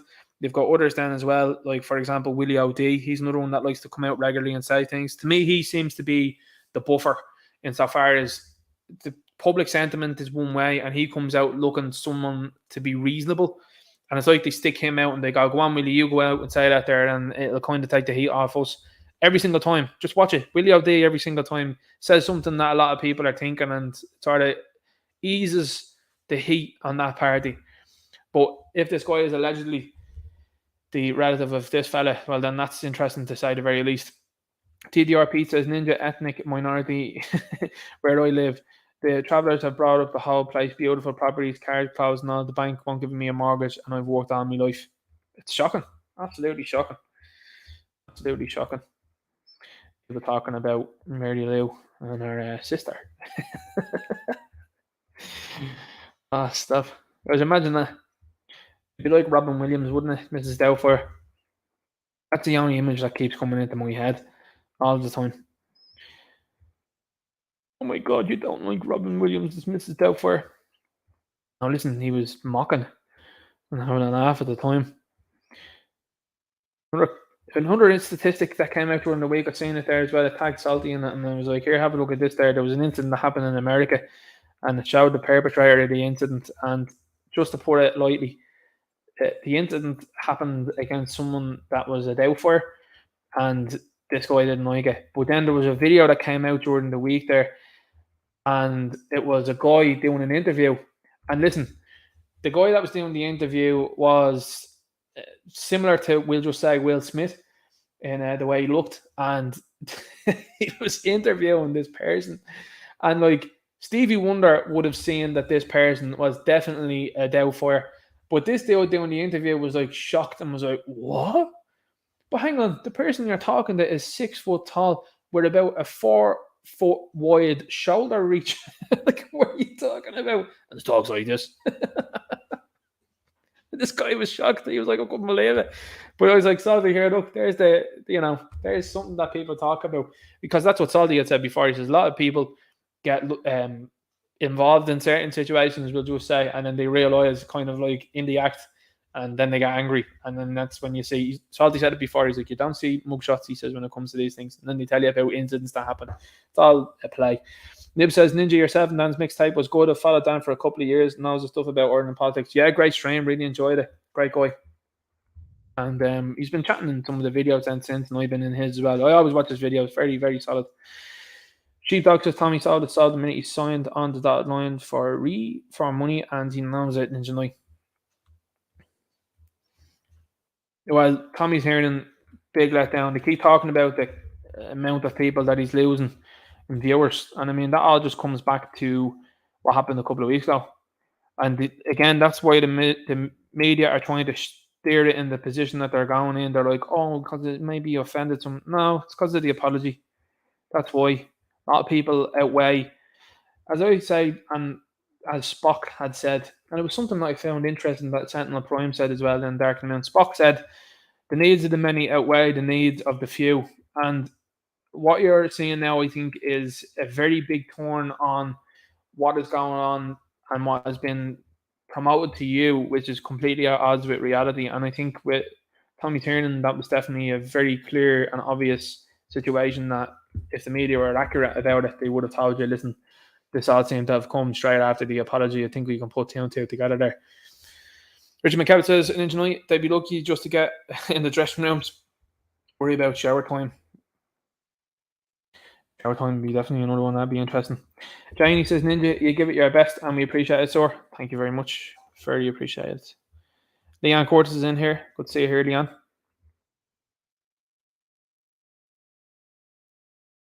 Yeah, they're after the Roald Dahl books now as well. I haven't looked too much into that now at all yet, but I just saw that they were editing it. I was like, oh, that's just not like what you've done before. That's not like a certain time in history where people did that, is it? Arnold the Saxon says, Peter 2-3, and in their greed they will exploit you with false words. Their condemnation from long ago is not idle, and their destruction is not asleep. Lovely, lovely quote. Absolutely lovely quote. Love the biblical quotes that get put in here, and absolutely love it. Love to see people that are interested in these things. Kim Griffin talks about rugby. Yeah, rugby be hilarious, wouldn't it? You know, and the women's rugby, I think they banned them. I think they outright banned them. I think they made the statement pretty quickly after it, and the GAA were obviously told, listen, you was better let them in. And that flies with what's been going on. Native sports just kicked, really, and then other sports, we'll play the game there. John Max says, is Leo a Kryptonian or a Klingon? He looks like a Klingon these days. The Botox, allegedly, respectively, it's not working out well. Face looks kind of odd nowadays. You can't debate now a bit of natural aging, you know what I mean? That's just the way things should be. It's like the way that they're promoting now to women as well too. I think I've seen one woman this week that was into spending something like 30 or 40,000 on herself on, you know, certain things, we'll just say. And it made her look weird. And now she's like, I'm getting rid of all that stuff. And I was like, great to see that. Because what they're doing is they're conflating then people like that with the other gang that are spending money on themselves to make themselves look, you know, out for. And that's why I think people, and particularly women, are going to start looking at that and saying to themselves, hang on here for a second. It's like the lips thing, right? I'm just going to say this, and I say it all the time. See the lip filler stuff and all that? Ladies, don't do it. Okay, it looks ridiculous, and every fella that I know thinks it looks ridiculous, and they're too afraid, a lot of them, because a lot of these fellas out there nowadays are afraid of saying the truth when it comes to talking to their women and letting them know, hey, that doesn't look good. The lip filler looks terrible, okay? It just looks worse than you can ever imagine. So stop doing it, please. It just doesn't look good, and the lads love you as you are. You know what I mean? The lads love you as you are. Be happy in yourself. Get off Instagram. Stop looking at the other ones that are promoting all these sort of things. Keep the few bob. Spend it on something nice. Don't put it into your lips, please. Anyway, we keep going. We've got a comment there. Blue Ground 1 says, no update. Ninja Knight. Yeah, no update there on Owen Hanley. Strange, that one. Very strange. Tim Griffin says, Ninja, you see Roddy Murray films. I've seen Roddy Murray films, has been doing a lot of good stuff. He's on YouTube as well, and he's documenting stuff. I've seen him walking straight into the backstage. Yeah, that was a good one. Backstage at Saturday Nonsense, and you're one on stage with a poem about being Irish and her certain skin colour. They are the ones banging on about colour. Morgan Freeman, for sure. Point Man's in here. How are you getting on? The reason why there's so many posh muppets at the Ireland for All protest is because a lot of are also landlords making a fortune. A Brazilian bloke told me there was 20 in the 3-bed gaff he was in once. Yeah, I've seen a lot of that and I've heard about that too. A lot of people, and a lot of, for example, because they come from countries where there is overcrowding, the likes of Indians in the similar position where there's 30 or 40 of them in a house, particularly those Georgian houses, you know, the ones that have 3 stories in them, all crammed in there into different rooms. And it's bad stuff. But these people are putting up with those conditions. That's where it's different to Irish people. Irish people are like, not putting up with that. But these people will, and that's just a fortune and for landlords, you know. Thanks for now. Thanks, says Even Ninja and subscribers. Good to see you here. A 9:15 now at the moment. I'm not doing bad. Sheepdog says, how come the multiculturalism seems to be a one-way street? Did I miss something? Answered in a postcard to the taxpayer-funded Institute of Strategic Dialogue. Doesn't seem to be looking for any diversity in any of the African countries. I think that's amazing. Trout Netflix as well, Ninja, and on the chat. Good to see you here. Ninja Knight says, Gina Vidal says, enjoyed the laugh about hairstyles. I was a hairdresser back in the day, and I'd say some of them look like their hair was cut with a knife and fork. It's the most bizarre thing I've ever seen. I mean, like I said, you know, you've got Jack Chambers running around looking like a Lego man. None of them have a fresh fade. None of them have any good hairstyles or anything like that. It's just something I noticed. I'm obviously someone that likes to look at things, and I always find it weird when someone has a hairstyle and you're like, why did they all do that? Like, and they all speak the same way. It's like even the media. Like, that's what bothers these people too as well, that there's no, you know, the way they have that, what's that Midlands affected accent where they're like, today the weather is overcast, and you're like, where's that person from? I seen it recently as well. I think it's talked about in the last stream, and there was a woman and she was from Boston, and she was talking in one of those accents as well that they do in America, where it's just like no accent, and then she slipped into her Boston accent, and I was like, now the Boston accent's not a great accent personally speaking, but how authentic. I was like, that'd be great. And everyone in the comments was saying the same thing. They were like, they should have just let that girl speak as she speaks. And I agree. Jason Irish Red says, Ninja Knight 50,000. No way. Yeah, hopefully. Whoever was counting there needs a new, what do they call them? Clicker? Is it a clicker for accounting? Oh my God, Memory Warrior with a good comment there. Kitty Holland also said there were 50,000 people there. Board photographer wasn't able to take any pictures of 50,000 people. That's class. That's class. Oh, I love that. That's brilliant. Oh, that's absolutely awesome. That's class. Robbie K, that's not been let go of by people either. And imagine the media outlets, you don't believe us anymore. I'm not surprised you've got a history of telling porkies. Robbie K says, Ninja Boyd Barrett's mother is the doctor in V for Vendetta. That's interesting, is it? I'll have to have a look back at that one there. I'll have a look back at that one. So Eagle Day, it says satirical soldiers, highly intelligent. You are too, though, Ninja. It's just different approaches. Thanks very much, much appreciated. But yeah, I love the style of planning it out. I love it. I know if I had the time, I'd do it. I'm not saying that he has a copious amount of time. What I'm just saying, people be picking up on this and be like, you're being critical of him. Not at all. I just like the fact that he has himself thought out like that, and I just think it's a highly effective approach. Like, he did a video there a while ago, and I'm terrible for like forgetting things and leaving things out. And like every point he just nailed in the video. And I was like, brilliant. This is brilliant. You know, he said it better than I could. Sons and Daughters of Origin says, that's why I love your stuff. Open and honest. Thanks very much. Much appreciated. Eric Ellis says, cheers for the content. That's the guy I was talking about. Him behind the chat in about an hour. He'd probably be shouting back on. I told you who I am. No, listen, again, like I said, you have to kind of play the game here. You know what I mean? I'm not sure at all. So Eagle Day says, satirical soldier doesn't ever use filler words or sentences. Literally everything he says is of maximum value. That's another thing. That's another very good and astute point. It's a brilliant thing that he does. He uses the perfect words at the right times. Something definitely I don't do an awful lot of. A lot of people aren't interested there and want Mark was saying early on. I wonder, and this is another thing as well too, the likes of a lot of them are talking about, for example, running for elections and stuff, like, you know. I think that's interesting. Sheepdog says, that man disgusts me. I am no more far right than the man in the moon. And shame on these idiots entertaining that clown. Yeah, no, I agree with you, but I think the thing is the mask is well and truly off. Felix Power says Ninja Knight is morphing, not well, he says Mark is morphing into his hero Carl right before our eyes. Did you ever see such fucking drivel? Yeah, it bored more people than anything else. There was nothing exciting about it, and I think that's what gets these people's goats more, is that they're not interested in people themselves, and they've got nothing interesting to say. And I think that's why they're bothered when people like Philip and Satirical Soldier and Irish Kid and Irish Inquiry and Dave Cullen and GT. I think that's why, and Dan's Mixtape and Saints and Scholars. I think that's why they're bothered by those guys. They're bothered by them because these guys have natural growth with channels and natural people coming in, and there's nothing forced about it. And I think that bothers them. And they're all in the one club themselves, and they're all following each other and liking each other's stuff. But there's no growth. Nobody is looking at it and going, yeah, I'm going to join that. Zero. A lot of movement on this side. Zolgadai says, Ninja Knight, I've heard NPCs in Skyrim speak more sense in 1 second than this lad has in 5 minutes. Awesome. Oh, it's absolutely brilliant.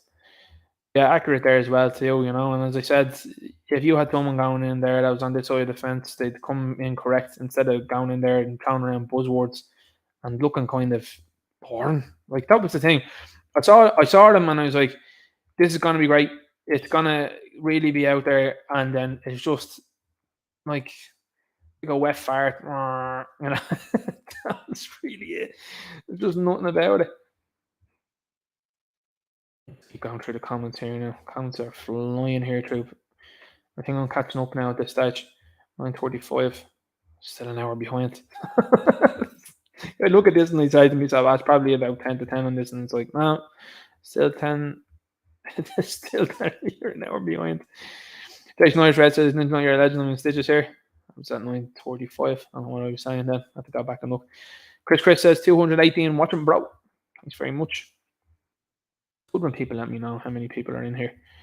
I like it. We've got a good comment there as well there from Mike Ralton. Stakeholders means all those who will make the money.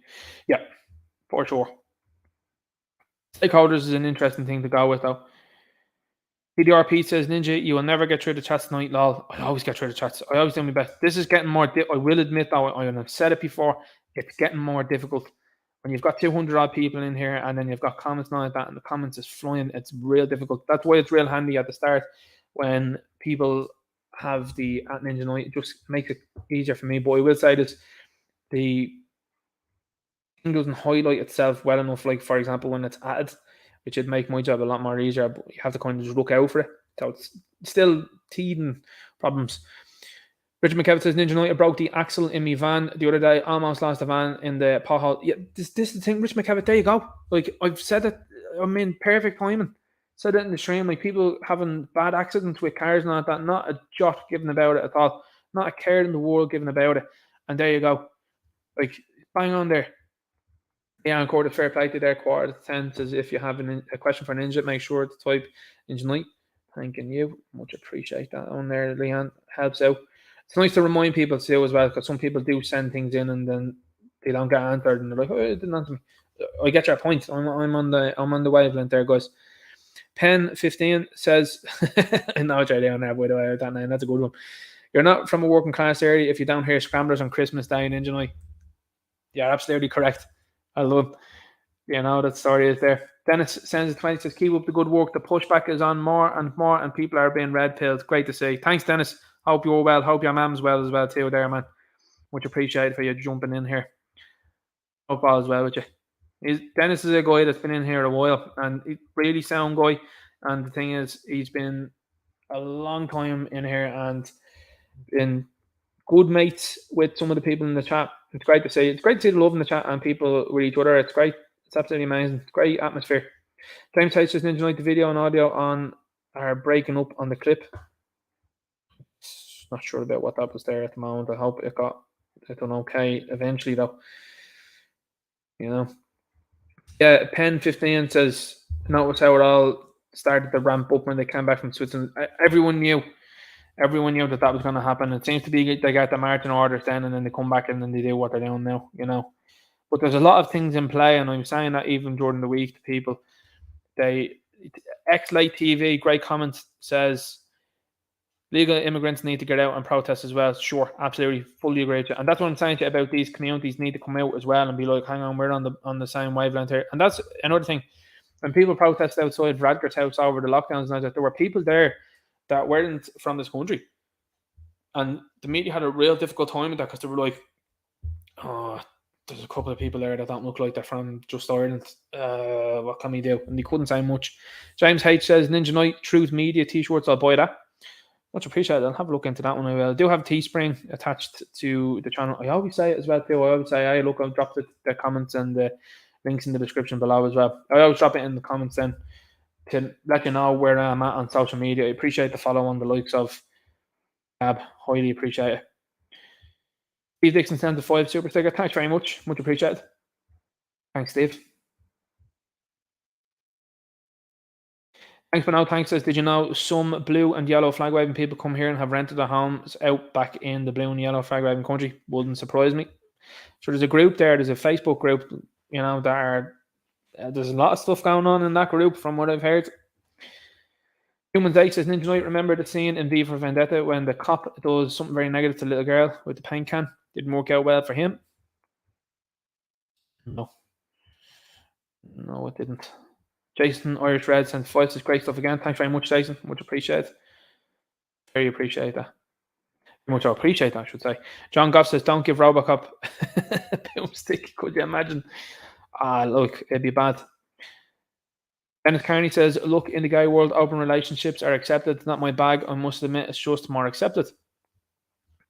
Yeah, I would agree with you on that one. But there was word a while ago that they had broken up. But imagine if they did. Like the stuff that other dude would know would be a lot. Like he would know an awful lot. OH says, but the Pinergy make you use a top-up meter. Great comment there, OH. Didn't know that. That's an interesting one, yeah. So they're trying to push people towards top-up meters. That's an interesting one.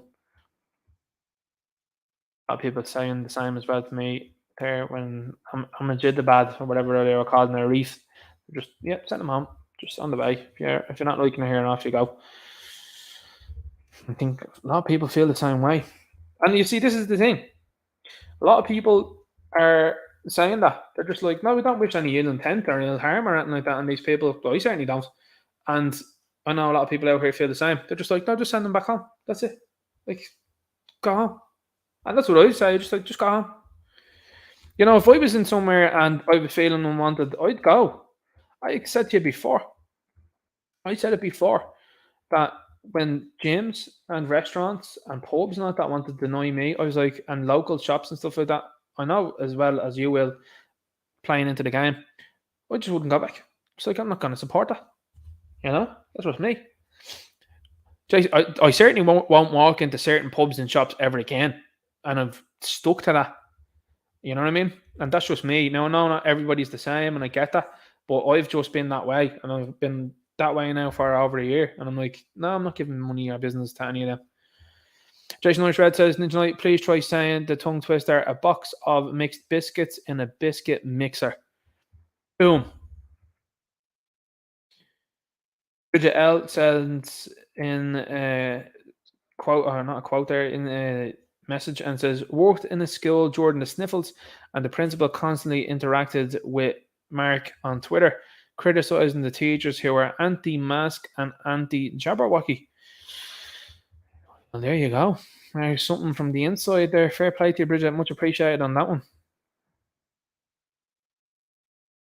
Very appreciative of that comment.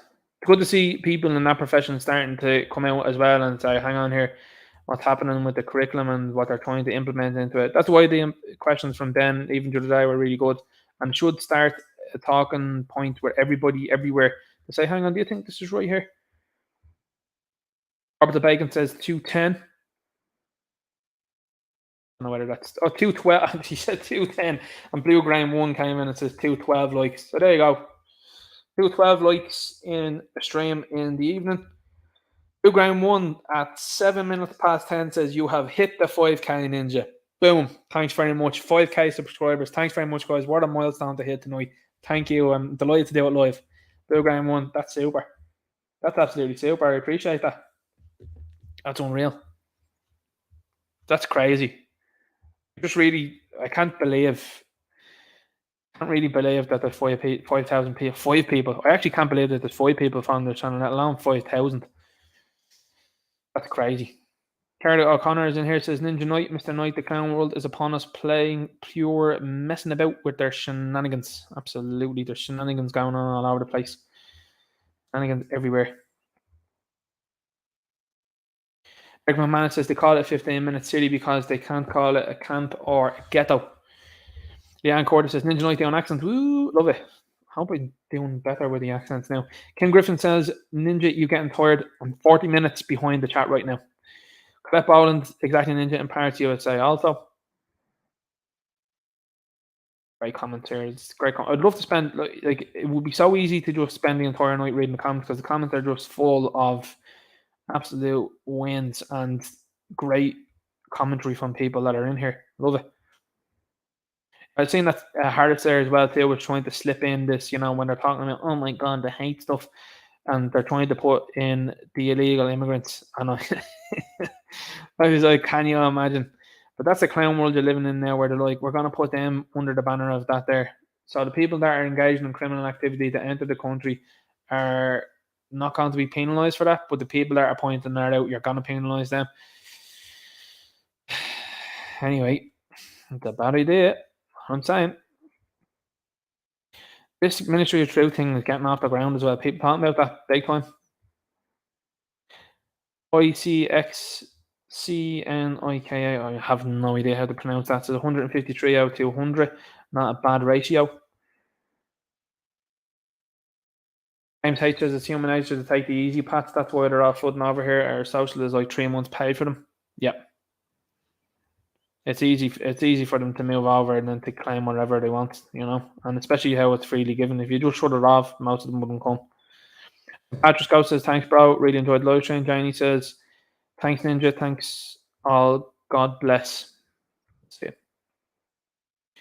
Steve Dixon says, could you imagine Philip on Tuberty? I tell you what, I'm not one for looking at things like, boy, I would watch that. Love to see Philip on that. It would be great. Philip would be absolutely wonderful on those. I just think Philip has great wit about him and he's a funny guy. You know what I mean? I think what he says is funny. And even the images and the videos put out there of your woman there the other night. Did you see the eyes in your woman with the face mask underneath her chin? And Philip was like, she was calling them, very negative words. And Philip was just like, hey. And she was just like, name one. Oh, you want people to give names out of people that are victims? How feminist of you there. How thinking with women you are. Awful, is it not?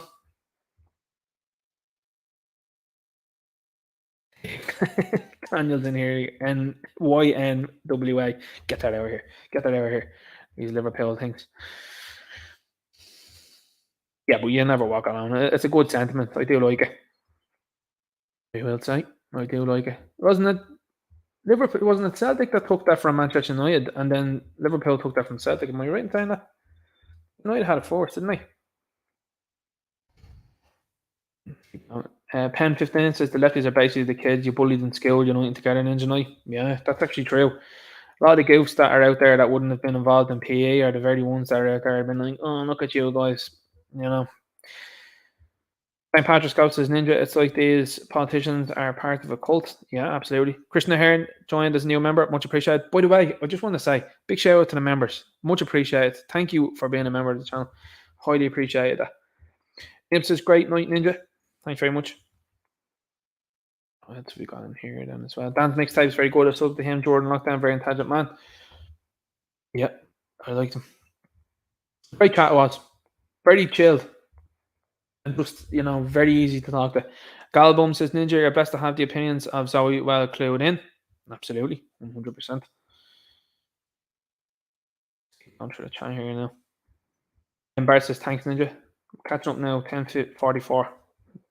Fair play to you in the chat, by the way. I really appreciate you when you do that at Ninja Night. It just makes it so much easier.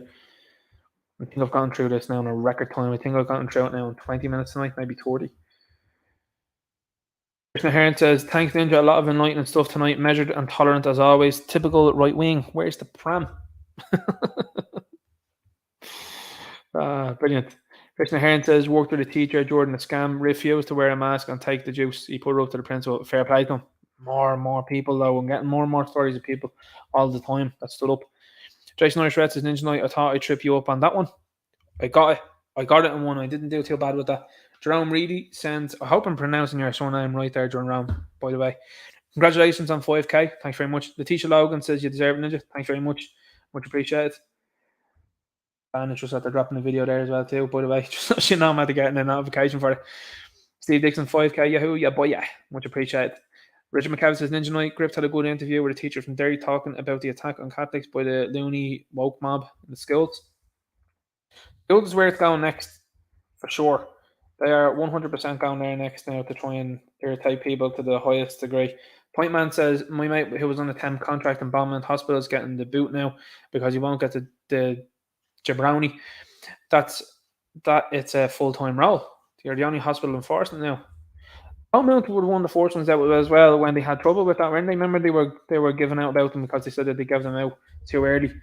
Integrate to see our channel and grounds says St. Patrick's House. Thank you very much. Sorry, good day says Ninja Knight. Look at Zimbabwe. They got rid of all the white farmers. Then their infrastructure collapsed and they begged to have them back. Yeah, it seems to be like these people that seem to know everything about how to run your country seem to be coming from countries that are run by them that don't seem to do very well. It's quite interesting, that one, isn't it? I find that to be quite interesting to say the very least. These people that have been living in homes that are just made of corrugated sheet and that are given to them by the government suddenly know all about our country and how to run it. Amazing that, isn't it? Point Man says, well done on 5k Ninja, roll on 10k. I'd appreciate that, 100%. EST says, I've been your marketing manager. Love it. Colette Boland says, Ninja Knight, do a preview podcast before hand join chat. Have the laugh. That's actually not a bad idea. That's a good idea. So we get out to Ninja Knight. Also look at the viral vid of the South African official talking about how even though apartheid was an awful time, the whites left the country with a functioning economy. Oxygen Advocate says, Ninja hardly stops to take a breath. Great crack. Thanks very much. Much appreciated. I do try my best to try and keep things interesting. The Kinder Lavelle says, we need to get signatures of Indigenous Irish. Paddy's is going to be interesting. George flag makes these people upset. It does, for sure. It does absolutely make them upset. That's why they keep on about United Ireland, the United flag and everything, all this sort of stuff. They don't like it at all. Ken Griffin says, Friday night with Ninja Knight. Down done, thumbs up, says Derek. Thanks for being here, says Leanne. I'm on the home stretch here now with the chat. I'm up to date with the chat. Right, guys, thanks again for being in here tonight. A big shout out to the mods. Thank you as always for being in here. Thank you to the members that are here. Thank you to everybody as well too that's supporting the channel. Follow me as well too on the different social media apps. As I said before, Gab is a fantastic social media app. It's something just personally I feel is a really good one. It's much better than any of the other ones that are out there that are pretending to be all for free speech but are actually not. So Gab is where it's at if you're looking for somewhere to talk and talk freely. Make sure you're following me over there. Make sure you hit me up on that. I'm going to try and set up a group on Gab as well so that everybody can be in talking together, kind of like the chat that's here. I'd love to do that there, and it means then there's no sort of shenanigans or anything like that. There's one on Facebook. There's a Facebook group as well. But I think that to go through the trouble of going to Gab, much more important. I think Gab is really good, particularly like the way the fella who owns it runs it. It's no messing at all. I'm a big fan. But again, as I said, thanks very much, everybody, for coming in here. Paul Reviews sent me that. Yeah, did you see the Gettr wearing red shoes, Ninja? That was a picture that I had queued up, I think, tonight, and I didn't put it in. I'll probably do it on the next stream, though, and let people know, or maybe even might do a video on it and just be like, look at this. But yeah, I saw that as well. They were all like Dorothy from the Wizard of Oz, and it doesn't give you an awful lot of positive feelings about it. And like there's been a couple of commentators on Twitter have been saying the same. They've been saying people that are driving around in rainbow cars been on the wrong side of things in terms of the water protest, the bin charges, the sniffles. Like when you look at the lads with the scrambers, can you really blame them for not having any respect? You know, I suppose that's just a question that you can ask yourself and think about. But like I said, thanks very much, everybody. I know I'm getting on here and I don't want to keep you too late or anything like that, or keep you going for too long. This sound is getting bored. So thank you very much for being in here. Thank you to the mods. Thank you to the members. Thank you to everybody that's in here in the chat. Very important. Thank you to everybody that watches live. Thank you to everybody that watches after the fact in the round time. I highly appreciate it. Thanks to everybody that likes, shares, subscribes, and comments down below. It really helps out. And I will talk to you next week, 7:30 Irish time. Have a good week. Have a great weekend. Look after yourselves. And I'll talk to you later. Good luck.